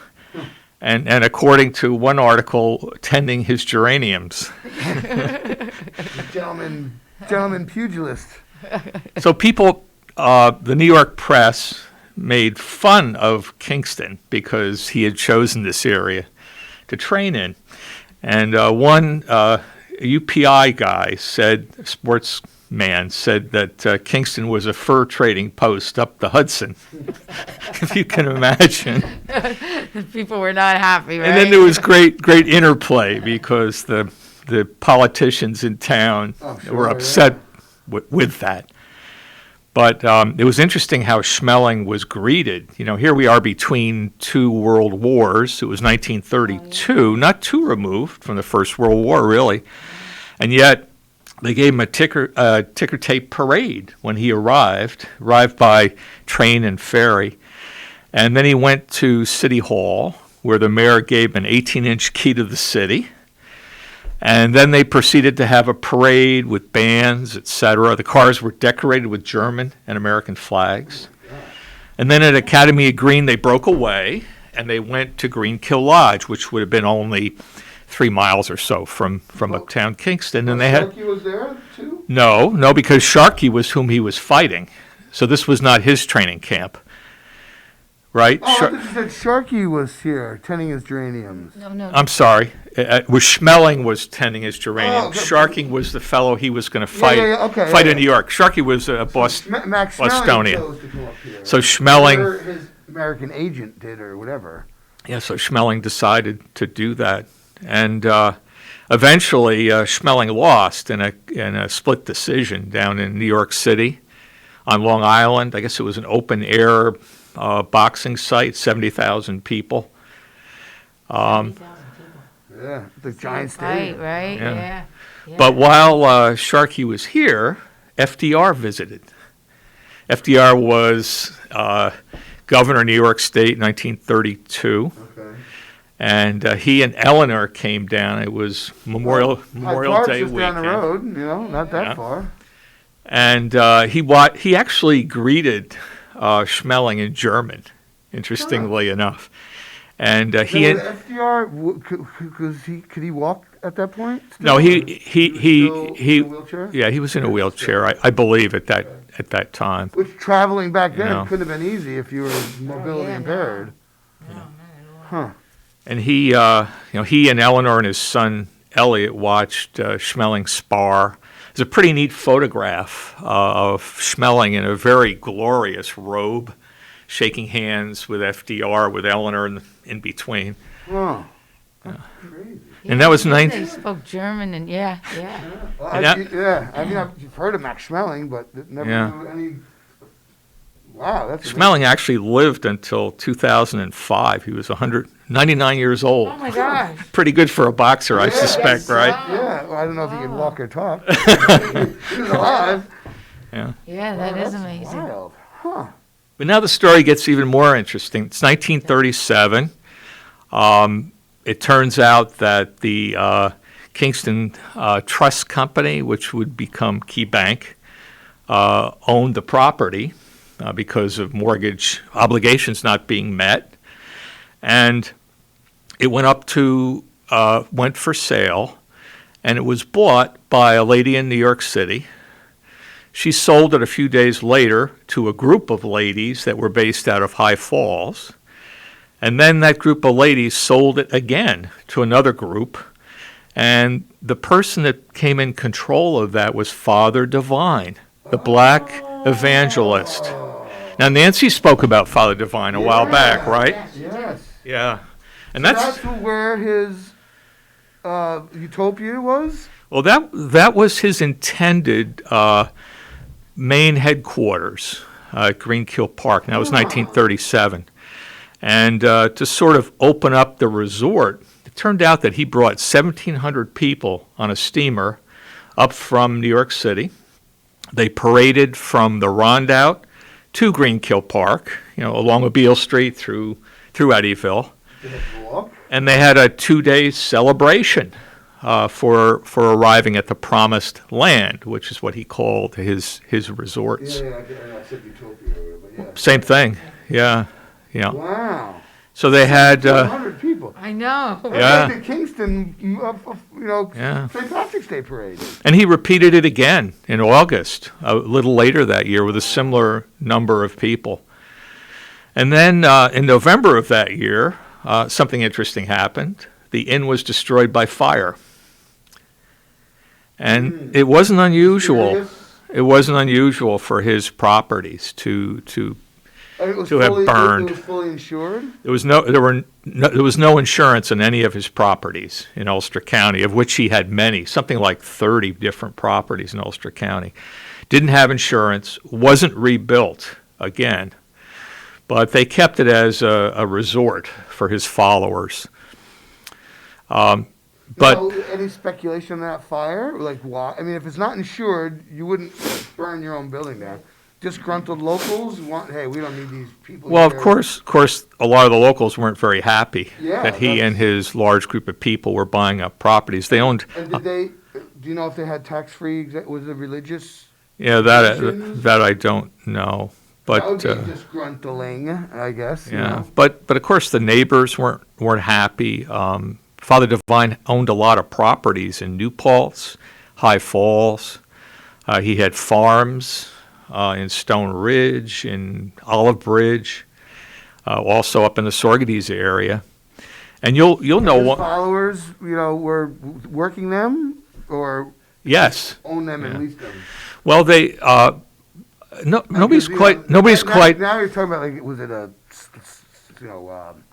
indentured servitude type thing, taking advantage of his zealous followers, or No, I think they were very loyal. I think the people that bought these properties had the means to do that. Father Divine's finances were very uncertain.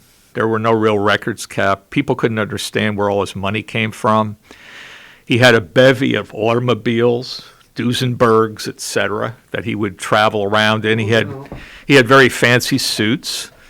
Evangelicals have that type of thing, or the non-traditional religious leaders. But he managed the thing bakers pretty well. And he also had the mansion house down in Wilbur off Chapel Street. You know that house. It's off the large house off of Chapel Street that spins around. Yes, gorgeous estate. That was just bought still recently, and yes. $2 million purchase price on that thing. but they were there for a long time at that house. Father Divine's followers were there until 1985, so that was controlled by them for a long time. Holy cow. Yeah. And that in itself is a pretty interesting history. They had young boys there that went to Kingston High School that were actually not taken away, but separated from their families in the metropolitan areas. It's like Scientology or something like that. It's an interesting story. Now, what's in that area now? Well, that's another good question, because back in 1971, Father Divine's followers sold off, And it was bought by a gravel and sand company, and it was quarried again for gravel and sand in that area. And now we're nearly 50, well, we're 50 years since then, and it's still a gravel and sand pit. And it's called Duke's Pit. Oh, I know exactly where that is. You know exactly where that is. If you go along. I'm trying to place where you were. So over that Yeah. ridge, it's on the roundabout there. Yes, yes. Wow, because there's just a little bit along the road, and Yep. then there's the ridge. Now So Duke's, that ridge is what they're quarrying probably, right? I'm sure, yeah. Because that backs up the quarries on 32, on the other side of that ridge on Beale Street. Yes. Which is Yeah. always blew me away as a kid that they were so. You could walk from my house and stand on the edge of that cliff and see the Rondout Creek. Yeah. It blew my, Yeah. Yeah, right. It was a mind blower to me, Yeah. So it's that same vein Yeah. of rock and all that. Yes, in fact, along DeWitt Mills Road there, Yeah. as you come out of Eddyville, you can see kilns right on the Yeah, road, and yeah, there's a power line actually that goes above there, Over that high, yeah. and there's also a gate in that same region that looks just like the gates that are on the Rondout that entered the resort from the There's these stone pillars Yeah, that are yeah, probably maybe 8 feet tall. Grand, like what the heck were Yeah. these built? So you'll see, there's one very well preserved off of DeWitt Mills Road that you can see. You can see it right Yeah. now. Is the perfect time to see it before Yeah. the leaves come out. Yeah. So that was like the entrance to. I think Greenfield Park or the something? main entrance to Greenkill Park was on Creek Locks Road along the Rondout, across from that that boat launch that we talked about. Yeah. And there's one pillar there as well, still standing. There were 2 pillars. There's There a was a pretty sign big on house up top. right- There's a big house right on the ridge there. That's beyond the property. Oh, That's that's much past it? closer to Eddyville. Okay. Yeah. I was wondering because there's a And there- grand house up there. Like I was wondering if Yeah. that was part of it. It wasn't, I don't think. And there are no structures apparently on the property now, according to some neighbors that I happened to meet that were hiking in the area, walking in the area. So all of that is gone. But if you look at these pictures in an advertising supplement for Greenkill Park in 1914, you can actually see a limestone kiln in the picture on the property. So I thought it might be fun to try to find that in the spring if the owner's willing to show me or allow me to take a Do you look. know if Duke or whatever, do they own the whole property? I'm not sure of that. That's something I'd like to find out, whether their property goes all the way to the Rondout or not. Just 'cause if I you don't get know. Permission to stomp around back there. I'm Yeah. sure there's foundation. I mean, I doubt every trace is Yeah. completely erased. Oh, yeah, I would think you would. Definitely find. I would be hopeful that the current owner would let me For take a look at that. Yeah. Yeah. Explain the situation later. So where'd the name Dukes come from? No idea. Turned out that the guy that owned I didn't know that. Yeah. Well, I'll tell you. the guy that owned this for I think a good period of time lived in Connolly, and he was a John Wayne fan. Oh. Supposedly, and he Okay. called it Duke's Pit, and the banner is very prominent, still there at the entryway. There's big money. I mean, huge money in that. Gravel and building. Whatever. It's. He passed away not too long ago at a relatively young age, and there's a new owner currently. Oh, okay, yeah. But that banner there was a picture in the presentation that you sent to me, and it goes right across, right, to the, It does. It's very, very prominent. Yeah, absolutely, definitely. What an interesting story. Yeah, I didn't know that. Yeah. Father Divine. That guy keeps rearing his head every Yeah. once in a while. He certainly. Had his fingers in a lot of pies. Yeah. No. When he realized that Greenkill Park wouldn't be a headquarters for him anymore, he focused on 2 other resorts on the Hudson. One being in Milton called Elverhoy, and the other being what was called a Crum Elbow property, which is across from the FDR home. And that was interesting too, because he advertised that his place is FDR also, Father Divine Retreat. That's a pretty good point. And apparently Eleanor Roosevelt interacted with him on at least one occasion. Yeah. So a lot of little local history that I certainly didn't know anything about. Yeah. Oh, absolutely. Yeah, and the resort. I found that so interesting. I mean, I never knew there was a resort down there. Or, yeah. And that's a good 20 years that resort operated. Yeah. Right? It's all related to the water, the river. You know, steamboats. Dayliners up. You know, the canal boats up and down, and now the Teenage Canal was winding down by then. The early Yes. 20th century. Yeah. So. The canal closed pretty much 1890 type time frame. Although I guess there was still some transportation. Along the demise of the cement and, all the other industries. Right. Yes. Yeah. Yeah. And now it's still a sand and gravel pit. So let me tell you a little bit about our show this coming year, our exhibit at the Friends Museum. Okay, the exhibit's on signs in Kingston. The Majeska Sign Studios, you'll remember that name. Sure. They were very prominent in store signs, billboards, if you think of the Catskill Game Farm, for example. Well, Carl Majeska, who was the son of the founder, Gus Majeska, he still lives in town, and he's donated their photographic renderings of their signs in place. So we have a lot of signs around Kingston area. And a lot of the photographs are terrific because they were done professionally initially in the 1930s. So you have a lot of stores in Kingston with these great signs. Painted. Some painted and some neon. And Timely Signs is working with us to blow up these signs. We also have a neon sign that's going to be a Majeska neon sign that was redone by Light Bright Neon on Down Street.